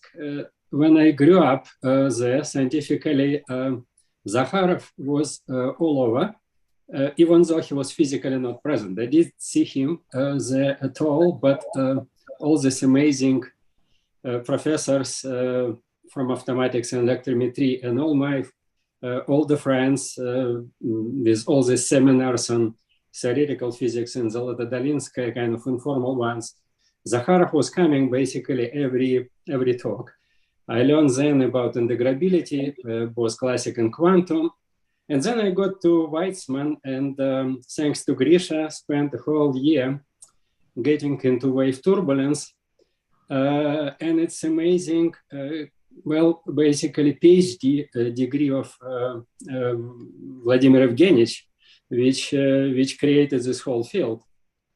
I still believe that it is like Kolmogorov 41 of wave turbulence. We still to get Kolmogorov 61 of wave turbulence and beyond. And I know that Volodya was working in recent years on that, and quite a number of his students. So very much hope will be further ahead in this topic as well. And then a few years forward, actually maybe 10 or 15, I hosted quite a number of conferences on turbulence in general at Los Alamos, Santa Fe. And Volodya was Vladimir Evgenich, actually that's how I learned to call him, of course, was attending quite a number of those. He was absolutely amazing speaker. What I also should say that the best talks I heard from him, they were improvisations.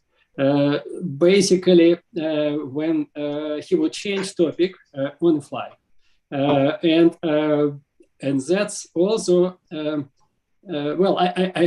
I saw him doing it quite a number of times, and it was always remarkable. And I think everybody kind of can acknowledge that. And maybe another already from Arizona side. So I joined Arizona 4 years ago, and I saw Volodya here both privately and in action at the department. And he continued to surprise our students, and actually was a role model as a debater more often than a presenter. So he would come to seminar and would start asking amazing questions and would raise quite a lot of discussions. Last time I remember he was doing it, interrupting Pasha Wigman in the middle of his talk. And basically it was a lovely exchange of ideas. Everybody who, young students especially, who saw it first time were quite in shock, but it was a very useful lesson. And so that's it. Thank you. Yeah, thanks, Misha. And Rashid Nailevich Sunyaev is our next speaker. Please switch on your mic and we'll hear you.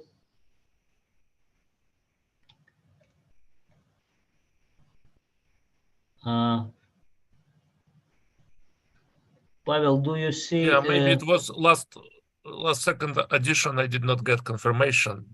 So no, perhaps... he's here. He's here. I've seen him.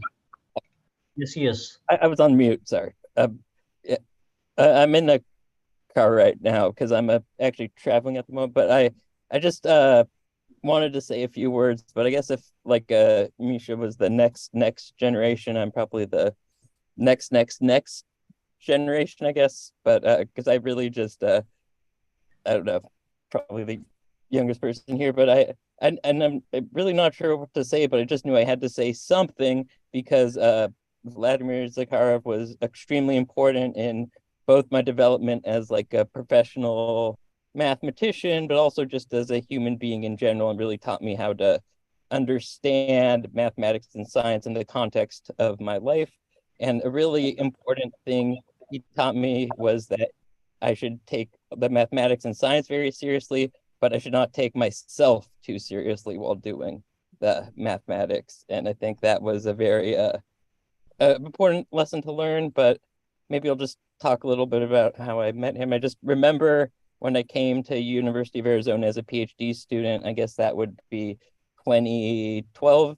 I remember just hearing these stories about there's this Russian genius who solves all the problems. And I don't know, I ended up working with Ken McLaughlin, but he told me to take his PDE class, and Vladimir Zakharov's topics class on integrable systems really shaped the research I currently do. And another class I took with him was his PDE class on, and he really went through and taught me all the potential theory I had missed and my other classes that hadn't been covered. But I want to mention next that I guess when I came to OSU, I met a lot of engineers, and Vladimir Zakharov was really, I hadn't realized how important he was to just the theory of ocean and coastal engineering. And so I met Harry and Solomon Yim, and with them, I've been kind of investigating some of Zakharov's approaches even farther. So as a PhD student, I learned about solitons and the KdV equation, but as I've been going on my career, I've been looking more into other aspects of his work, like wave turbulence. And there's a few more things I'd like to say. So something that Vladimir Zakharov taught me that stuck with me a long time and really helped me understand things was this idea he mentioned in class once. He would often bring up kind of philosophical ideas in classes and when I was working with him as a student. But one thing that stuck with me was this idea of super goals and sub goals. And so when you're working on something, he mentioned you should always there should always be kind of a running goal to it, and everything else you do should kind of fit into that. But I guess I don't want to take up too much time, but there are a few more things. So one thing that I learned about Zakharov working with him that I didn't know really originally when I was his student, and it was his great sense of humor. I remember that being something that really, once I got to know him, really stuck out. And he was very clever. And I guess last thing I guess I would like to mention is that something that I really liked about working with Vladimir Zakharov and reading his papers is he wouldn't just explain the mathematics you needed, but he would also explain kind of why that mathematics was there. And I thought that was very useful for me. And so, yeah, just working with Zakharov on my dissertation was just a great experience. And so I really wanted to talk today just to explain how, I don't know, it really shaped my life. And so I would like to just mention to Sveta and Dmitry and Vladimir's other children that I'm just really sorry for the loss. And and thanks for organizing this and giving me the opportunity to speak, because I just really wanted to express my gratitude for everything that Vladimir Zakharov did for me. So thank you. Thank you, Patrick. Thank you very Grisha, much. maybe let's try to again ask Rashid Aliyevich, because indeed it looks like he's on Zoom. But he's here. I wrote him through chat. Yeah, I also wrote, but Rashid Aliyevich, can you try to? I can. Okay, perfect. I met Volodya Zakharov in '69, and this was conference in Crimea. And I heard about him a lot from Raul Sagdeev and Oleg Galeev, but it was a great pleasure to meet him there, to talk, and also to hear his verses. And then I was coming several times to Novosibirsk, and we were meeting, had a lot of meetings in Moscow during the Russian Academy meetings. And I can hear, I don't know, maybe I am only person here who is representing members of Russian Academy. I can tell you that Volodya was unbelievably influential person. I do not remember during last 10 years, even one meeting of Academy where Volodya was not speaking. And usually when he was going to talk, all people are entering the big hall, and everybody was, people in reality had feeling what he will tell, because these were times when political situation in Russia was changing very rapidly, and Volodya was reacting to the current situation and how the academy and how scientists should behave under these circumstances. And I don't know how, but it was always, he always had a lot of, I don't know the word, applause. People were happy with his talk because he was able to tell not directly, but he was showing what is good according to his opinion. And a lot of, I can tell you, everybody knew at the time Volodya Zakharov, Vladimir Evgenich, and I was very proud that we had friendly relations. That I remember how I was at the home of Sveta and Volodya in Tucson, and we were living in Moscow very close, and often had short walks around this our small, how to say, part. Yes, our quarter. My field is very far from the field. It was very far from the field of Volodya, but I knew that he is extremely strong scientist. And today I'm very glad to see how many people came to this Zoom conference. And it's also a pleasure to see a lot of people who admire him and who are proud that he was their teacher, or I don't know how to say. He is not just father, scientific father of them, but grandfather, and even I heard grandfather. It's very good, and I think that we all will have memory about Volodya up to our last days. He was really great friend, great person, and very good scientist. Thank you for giving me possibility to say a few words about Volodya. Thank you. Thank you very much. Thank you very much, Rashid. And okay, Alexander Karatkevich, we jump to generation now from from Rashid to Alexander. Sasha, are you here? Yes, I am. Can you hear me? Yes. Perfect. So, because a lot was said already about Vladimir Evgenich's achievements, so I would like to say that one of the achievements of Vladimir Evgenich is his wonderful family. His wonderful and extremely gifted wife, Svetlana, his 3 sons, 5 grandchildren, and also scientific family, of course, which includes several dozens of research students I mean, including PhD students and so on, and the creation of wonderful scientific school, to which I have an honor to be one of the representations. And so he was extremely accomplished person scientifically and personally. And then also he got practically, I mean, not all possible, of course, it cannot be so, but still a lot of awards, different recognitions and so on. And still he was active till the very last day practically. And I would say that for any man,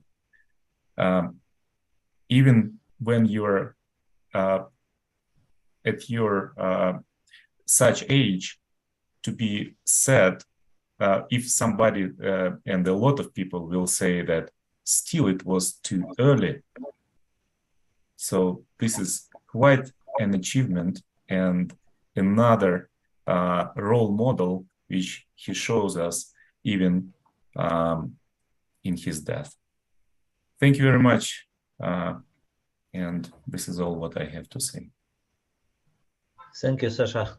So, Grisha, let me announce. So, next is Sasha Orlov, another former student of Vladimir Evgenievich. Unfortunately, he has terrible connection, and he's now at airport. We can try to call him, but Sasha, are you here? Perhaps not. No, he was not. Yeah, I think we proceed to next. He's not on the list. Okay. Then Andrei. Yes, I'm here. Can you hear me? Yes.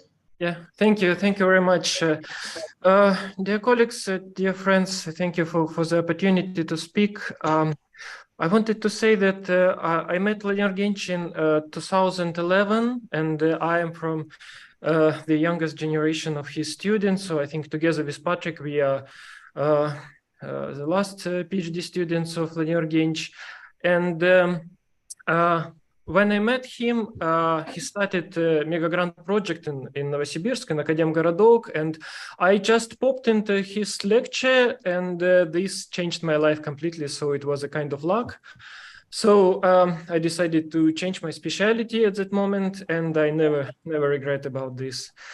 When we start working, I already knew who he is, and I was expecting his vast background and deep knowledge, so I was not surprised by this. But I was surprised by other things.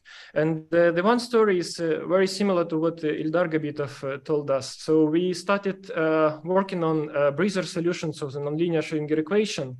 And at first, we rediscovered one solution which was, it turned out that it was known already 10 years at that moment.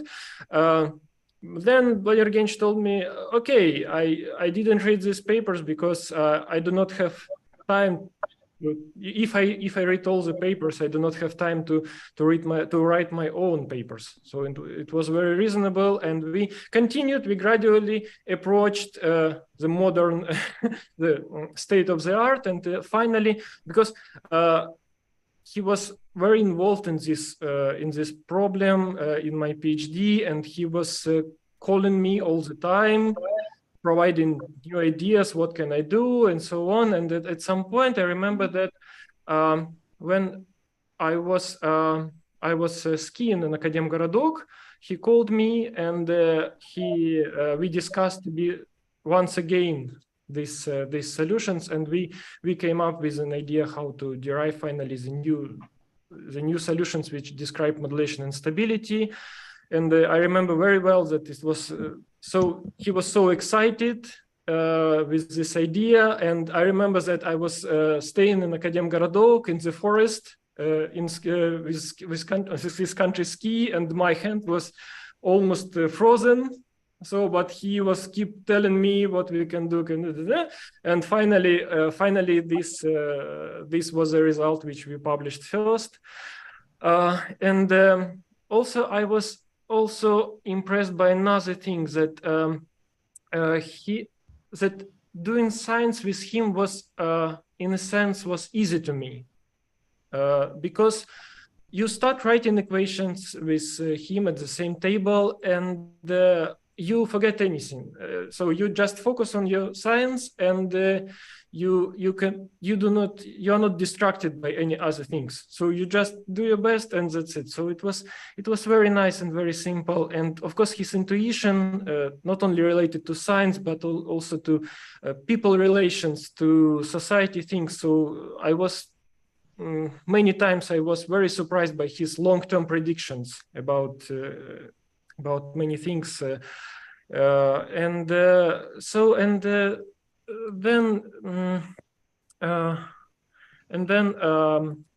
at the beginning of my PhD, I was trying to follow Vladimir Zakharov everywhere. So I was stalking him. So I was in Novosibirsk, in Moscow, in Chernogolovka, in Arizona, and all this time it was very pleasant. And I want to say my special thanks to Svetlana Mikhailовna, because Svetlana Mikhailовna, you provided you made everything so nice. So I was feeling at home. So it was very nice to me. So many thanks. And at some moment I decided that it's time to start my own scientific direction, and it was a kind of teen protest.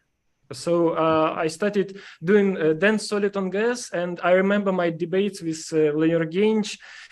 He was saying there is a Russian anecdote about glucala, so I will not be repeating this, but glucala is a kind of very complex structure with unknown purpose, let's say like this. So glucala, maybe you know this anecdote about. So, and he told me, okay, you and my colleague Dima, you're making a glucala. So, and we had so many debates about this, and but I was standing at my point, and at that time I hoped that, okay, after this stage of teen protest, I will go to the next stage when I, in a sense, come back to him, and we will work again at the kind of next level of collaboration. And I thought that we still have time, and unfortunately this did not happen.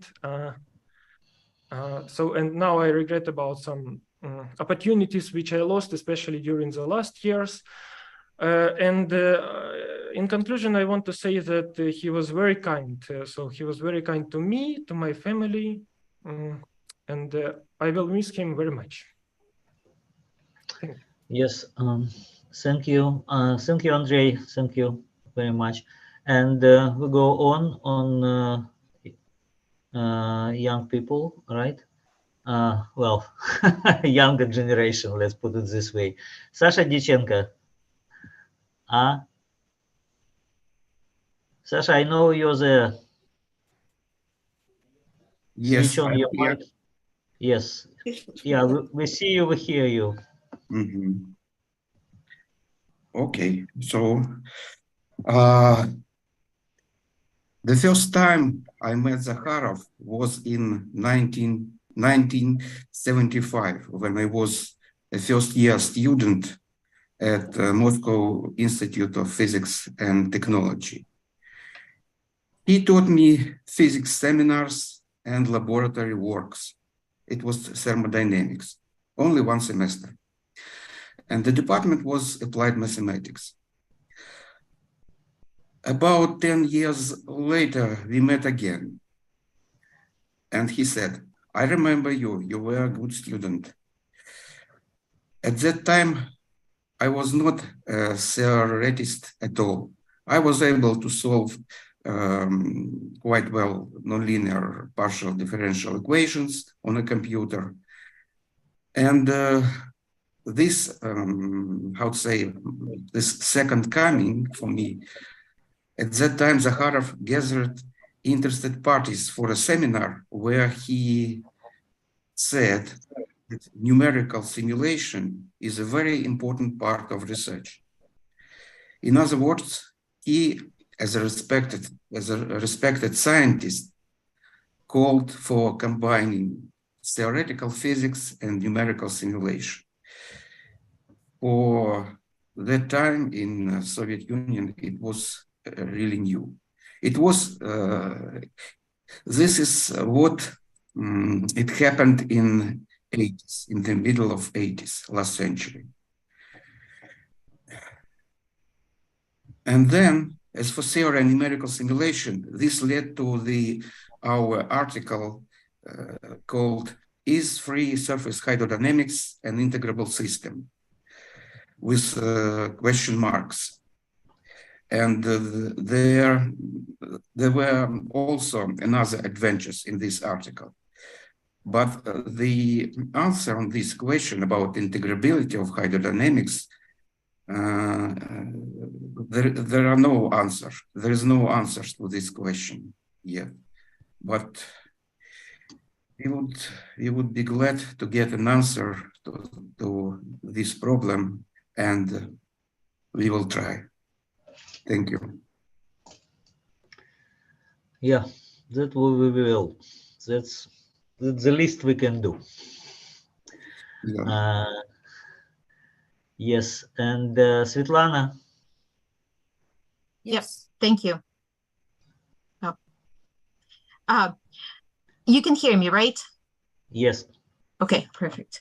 So while I was not exactly from the school of Professor Zakharov or from his student body, I wanted to mention and hopefully share how his influence affected, as we've been saying, like more junior generation or other people not involved in specifically in being as his student or the school. So my first meeting with him was around 2006, 2007. My first position was at Arizona State, and I got very excited that we proved analytically some collapse. And I went down to the Tucson and at some conference presented the result, to which Professor Zakharov, of course, said, well, first of all, he already knew that exotic blow up, and then secondly, I should look for something more real and physically relevant. And just saying the words and kind of giving a little installments of the inspiration, I think it really inspired me, and I thought that well, we should. This is something which we should share with other people, and especially with the junior people. So I can share, right? Pasha or somebody can. Yeah, go ahead. Okay, so let me try to share. Right, let's see if I can share this one. So about, sorry, probably wrong screen. Okay, let me try one more time. So about 10 years later, I was able to organize a conference. So it's 2017 in Marseille, in a beautiful city in France, where Zakharov was one of the well, he was the main speaker, and this conference, so let me see if I can, this specifically has videos, and in this videos, one can see Professor Zakharov, of course, which I will try to play in a second, but let me see if I can share one more thing which I wanted to show. Is the following. Okay, so I think this is, so you can see, so this is in Serum in Marseille, and Professor Zakharov is like on the second row with Professor Kuznetsov, and you can see a lot of audience of like really young people. This was the beautiful place where the Serum is located. And here's he finishing giving a talk and answering questions of Michael Weinstein, and Pavel is in the audience, if you can see. And then on one of the Thursday, on the Thursday night, we had this signature dinner, Boulabez, and everybody was eating and talking, but you can see what he is doing. He still has his paper and his writing and showing and discussing, right? So the dinner and his ideas are always there. And then we had the short lectures by junior people. And then, of course, afterwards, he came to the board and was explaining a few more things which we need to learn. So yeah, I think this is it. But then let me come back, and I would like to take this chance to try to let's see if this will work. So the videos are still, yeah. Can you hear this sound? No.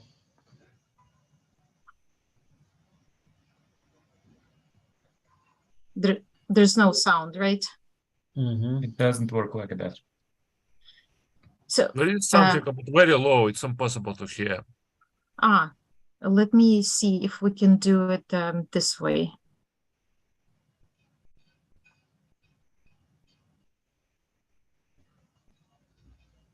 It doesn't work like that. It doesn't. Okay. Well, my point was that just we could see, we could still see him live, and even after questions answering and inspiring, just.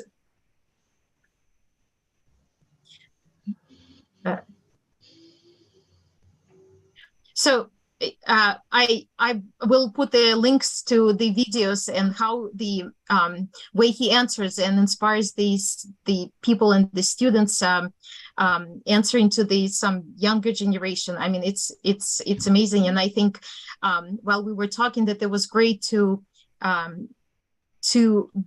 be with him. I think he also brings more to the future researchers. So I'm happy that I've met, and we have this also videos and recalls for the future scientists. Thank you.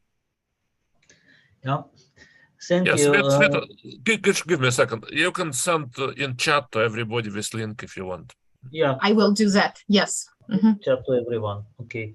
As I announced in chat, if there are some kind of somebody exprompt and they would suddenly decide to speak for 1-2 minutes, I mean, we have time, and right now, if you wish, and if while you are thinking, I'll start my own short word, and I live my life under the portrait of, well, living beings too, but when I was 18, Zhenya brought me to this room, which was my first place in science, and there was a photo of Zakharov under my hand, and ever since I am under his photo in my office. There is a photo of his made in Jerusalem, very beautiful photo. He's younger there now than me now. And as another Russian poet said, when the man dies, his portraits change. I don't know, they are not. I mean, his photo, I mean, and I see it, I mean, every day I look at his face. There are 2 photos, him and Reichman under my, over my blackboard. I don't know. I just want to share something which helped me. It may be helpful to you. I talk to him often, and I don't necessarily talk to when he was alive to Zakharov, who was 80. I sometimes talk to Zakharov, who is 40. When we wrote our book. Well, I talk to Kuznetsov, who is 30 years old sometimes to Kuznetsov, who is his present age. And from time to time, I talk to 20-year-old Turitsyn, and he answers actually as a 20-year-old Turitsyn. So in this sense, it's just an ongoing conversation, I think. And it's sad and it's terrible and it's tragic, but sometimes I talk to Zakharov and Sveta as if we were just yesterday came out of this trip in northern Israel, and we were looking at this Favre mountain and reciting Pasternak line each person. It's going on. We're doing 2nd edition of our book, and of course a lot of things change in the sense that I'll try to do the 2nd edition, and I hope with Lvov will manage it as a monument to him. Like, well, he's not, but this is really, it must be something different. And but it's ongoing conversation. I'm writing a paper now, which is I'm just answering sentence from the paper of Newell and Zakharov, and of course you can say that you can, we're all in conversation with, I don't know, with Stokes, with Einstein, with Kolmogorov, but it's different because I can answer what is written in the paper by Stokes, but I can answer what is said by Zakharov, and I know that I'll be talking to Zakharov who is 40, 60, or 80, and there are different conversations, and I just feel like we need to do more. And before we go to the last part of this, there are some people who really want to no, there's no one who want to. Can I say a couple of words, Richard? Yes, sure. That's what I invite people. Yes, Lev, please go ahead. And Yes. Grisha, let me also mention sorry, that Yurin actually- Wolf previously asked to do so. You can also give him. Yeah, but Pardon that's okay. Go ahead. Sorry, I actually planned to talk the Russian part, and I will do probably tomorrow. But just few words here, as we have had. Because, I knew Volodya from maybe 60s or 70s, starting from the scientific schools in Gorky, and we met there, and then periodically met until maybe quite recently, and we have one joint review paper with him published in Physica D, and I remember being young and lecturing in this school very enthusiastically, and probably he was only guy who wrote in just by hand on the blackboard. Everybody else just used the so-called transparency at that time. And also I remember how he was so emotionally defended his point of view about the collapse of optical beams and so on. It's like I even remember in this case Babel's, he was passionate, and the passion governs the world like that.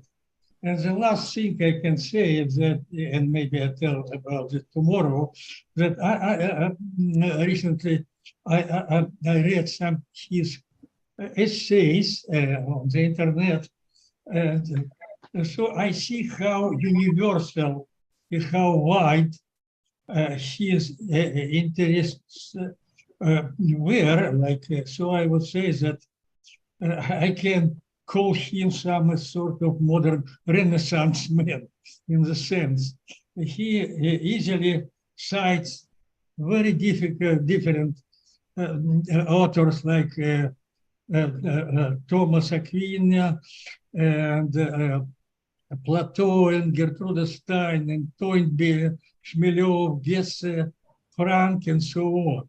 And I even maybe give you title of his papers. It's one is space and the subject of poetry and science, and the second is beauty and truth.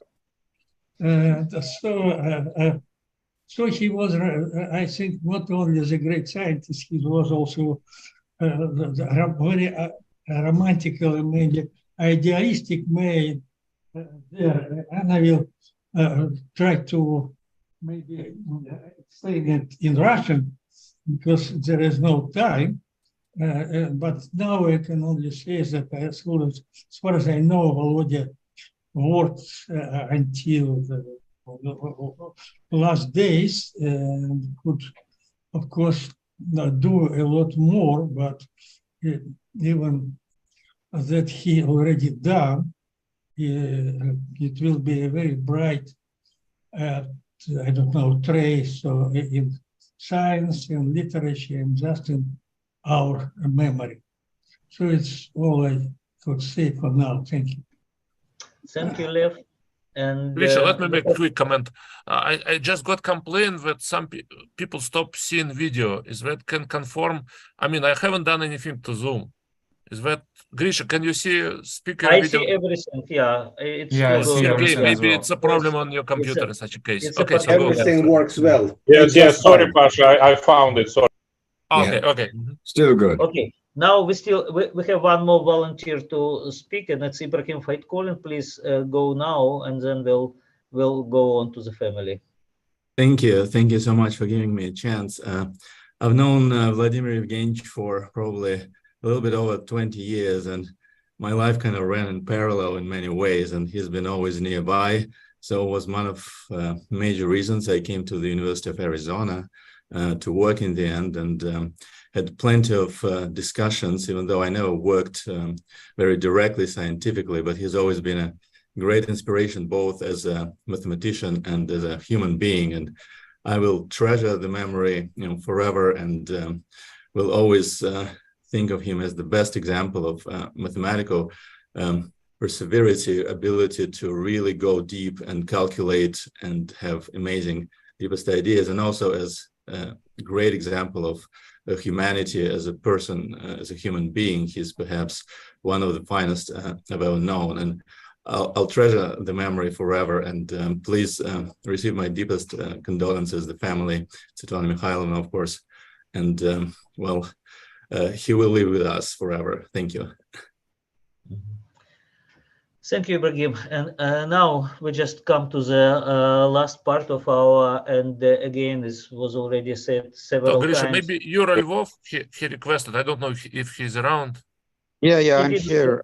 Maybe, okay, let's give him, you, of course, Yeah. you're in charge. I'm just, but he did not ask for, okay, now. he asked by email. Sorry, it's my fault. Yeah. Yuri, you want to speak now for a minute? Please go ahead. Yeah, just for a minute. Just, just a little. I'm very grateful to know Vladimir, and I really like what Grisha said, that it is now up to us to shine this light of science. And Vladimir is not with us, but his science is, and it's now up to us to I don't know, keep shining the light, and and maybe one day we'll join him and one down and have a good conversation. Yeah. Thank you. Thank you, Yuri. And now I wanna just come to the last part, and why would we? Yuri, somehow you did share screen, or why you're stuck? Why our screen is stuck over there?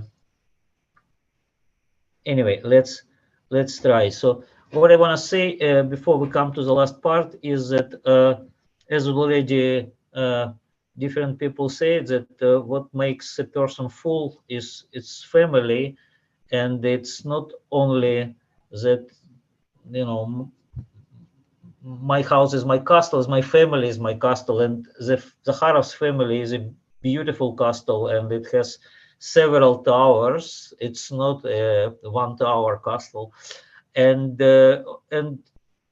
we all know this family and how harmonious and comfortable and good it was always felt inside. And I'm sure that in the fact that Volodya had this very good productive life, and it was evidently happy person. This is really an important part. I think it's important to say that he was not only great. There are some people who do great things, but you look at them and you see them unhappy. And Zakharov was a happy person. That was absolutely clear to everyone. And we all thank his family for this. I mean, really, truly. I'm sure I'm speaking on behalf of us. So now what I really want to give a word, a possibility to Alexei, Dmitry, Ilya, and Svetlana. Please go ahead. Now it's your turn. Alexei. Okay, Grisha, thank you so much. It is so wonderful to hear all these words. Some of you I don't know, many of you I've known since I was a child. I'm on the now trying to understand what I'm only now trying to realize how lucky I was to have a father like that. He was an incredible person on many aspects. He, well, obviously, was a great scholar and a scientist. He was also an intellectual. In Chernogolovka, in our home, we had probably 10,000 books, and I asked him several thousand, have you read them all? And I was like, and he said, well, no, some literary criticism books I haven't read, but most of the fiction, literature, and poetry I didn't read. So it was his standard, a book every day. It's something that's almost impossible to imagine in the very few people in the modern world, so to say, who can do this. I cannot live up to this standard.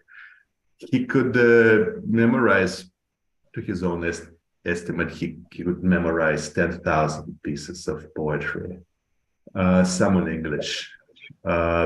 It's also something that's incomprehensible to me.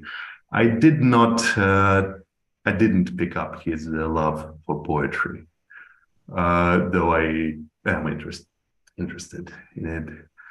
One aspect of his life that he did irradiate me with sufficiently was his love for outdoors.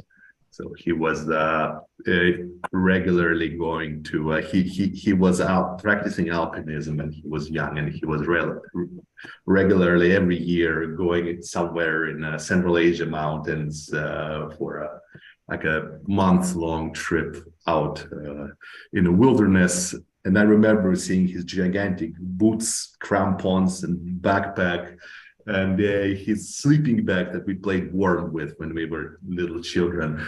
And his love for outdoors was something that I did kind of pick up from him. And it was part of the Soviet subculture, intellectual subculture that it's at the same time it's kind of an escapist maybe, but it's kind of something that is part of me now.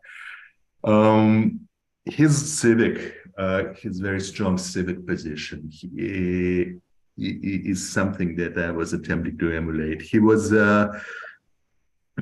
everything that took place within this Russian science policy. So it was something that he took extremely personally, and he would be very proactive in trying to organize,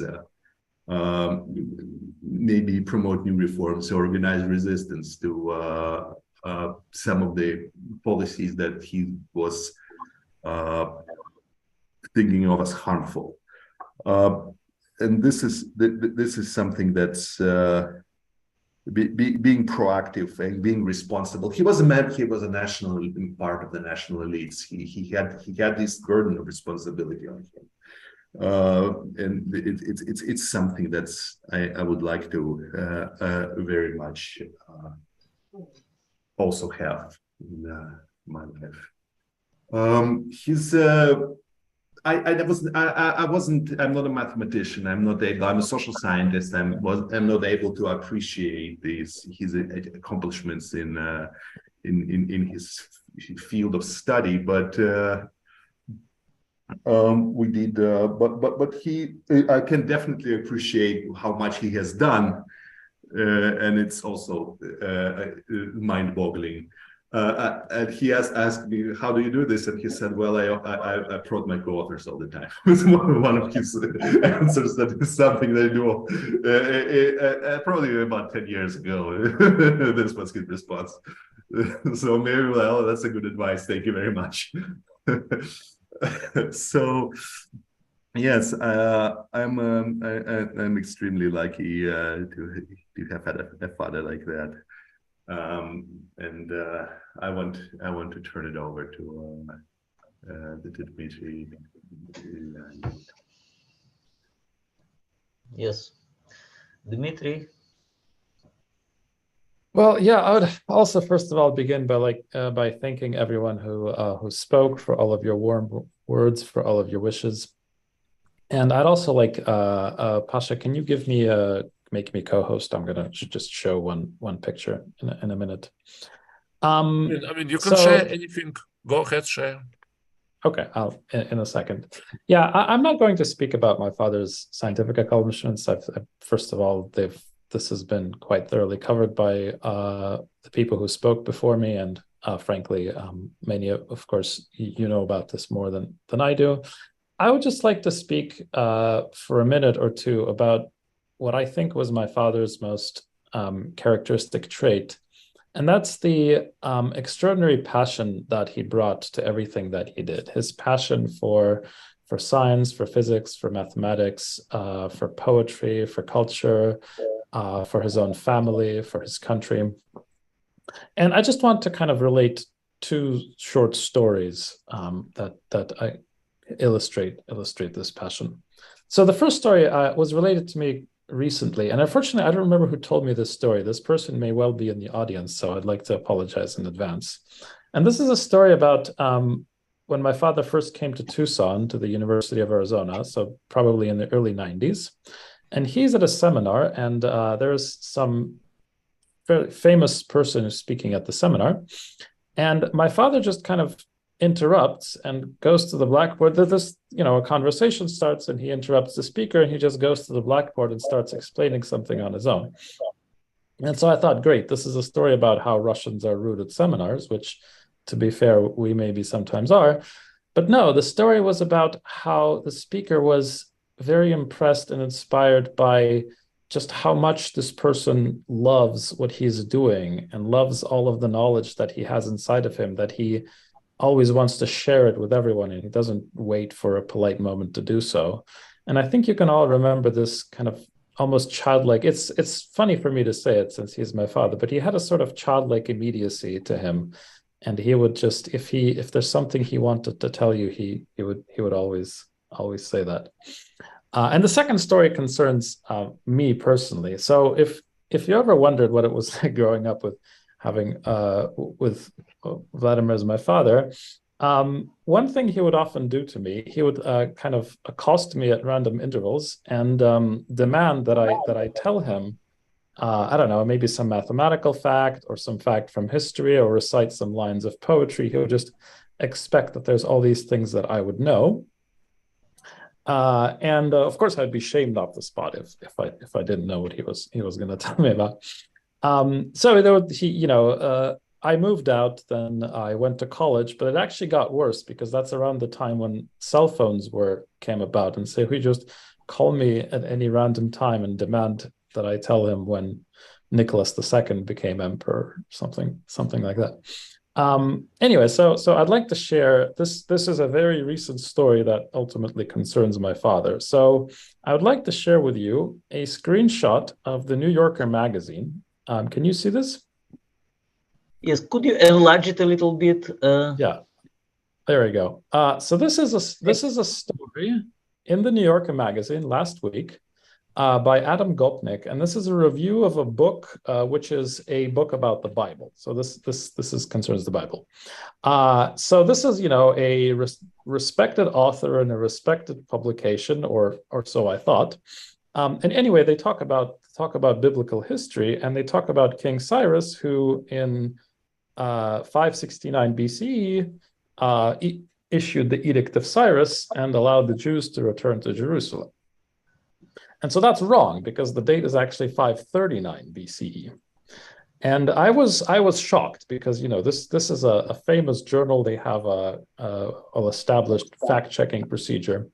But then I remembered that this was exactly one of those moments when my father kind of waylaid me in his office and just demanded that I tell him in what year did King Cyrus capture Babylon and overthrow the Neo-Babylonian Empire.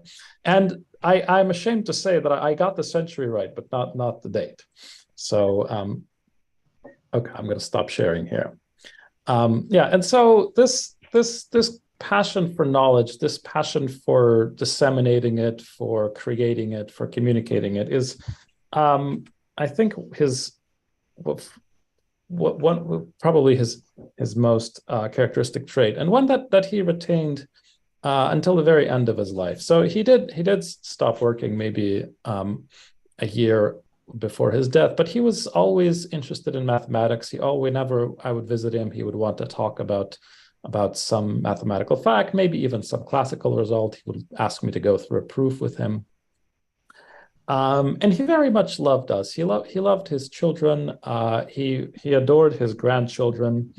And I'm happy to say that my daughter was born 3 weeks ago. And so I'm very grateful that he was able to see her on Skype, even though he never got to meet her in person. And we will all miss him very much. And I'd like to promise him here and now that my children will know the year in which Babylon fell and the Neo-Babylonian Empire came to an end.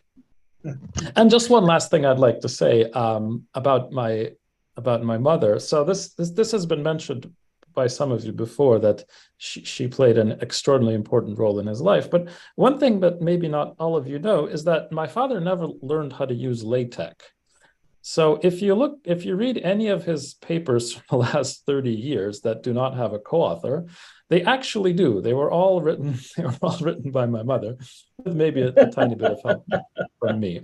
So I think, not only did she handle his correspondence, his social events, his massive travel schedules, and she actually wrote the words that you may be reading. So I would like to just recognize his great achievement, and I'd like to thank you all for coming here and for saying all of these fine words about him. Thank you, Nancy. Ilya? Can you hear me? Yes, we hear you, we see you. Okay, good evening.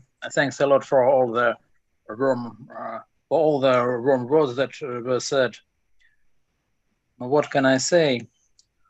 One of the best things from my life that I remember, it's the moments when I talked to my father, when just my dad and me. And it makes no difference. Was it when I was a child in Akademgorodok, or maybe later in Chernogolovka, or just recently, and it makes no difference what we talked about and what he told me about. Was it something about poetry or something about history or something about science, or we were just discussing some ongoing things. But I'm very grateful for all of this, and very often there are in many situations in my life, or in many things that I see or hear, I just remember that's what my dad talked to me about sometimes ago, or some years ago, or some days ago, and that's what just we talk about. And thanks to it, there is sometimes there is such a feeling that he is still that he is still with me. That's just what can I say. Thank you.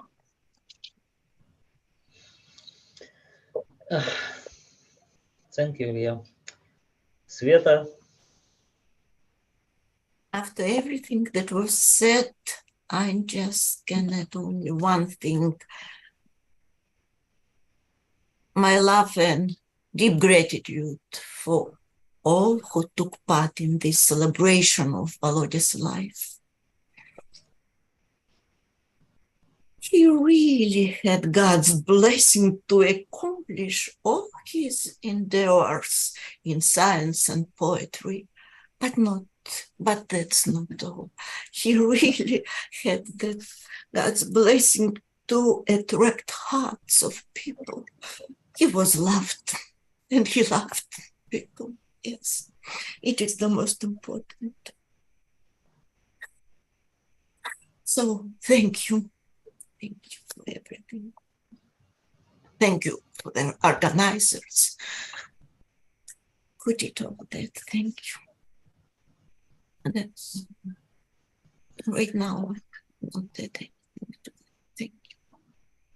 Thank you, Sveta. I think that you said the most important word, which is love. So this is really probably, if we would put everything in one word, that would be love. Yes. Ability to love and be loved, it's always together. Again, so let's finish our, let's say, first of the things of building the monument. And again, thank everyone for being so interesting and keeping to schedule and sharing the most interesting moment to everyone. And let's go out with love. Yeah. Thank you. Thank you, Grisha. Take care. Thank you, everybody, for Goodbye to attending. everybody. Thank you, everybody. Thank you. Thank you, the organizers. From Zoom with love. Thank you. Thank you. Thank you. Yeah, Thank we'll you. have to stop Zoom in a couple minutes. Yep. Thank you very much. Thank you. Thank you.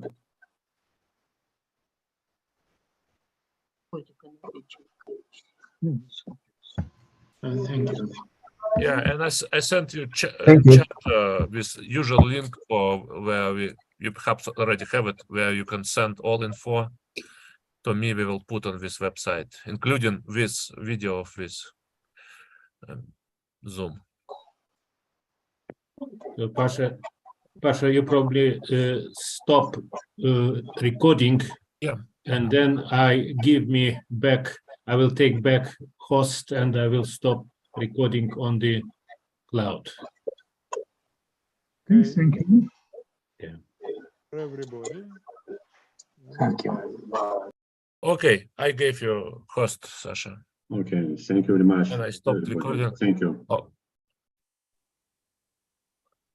And I think I stopped recording to YouTube.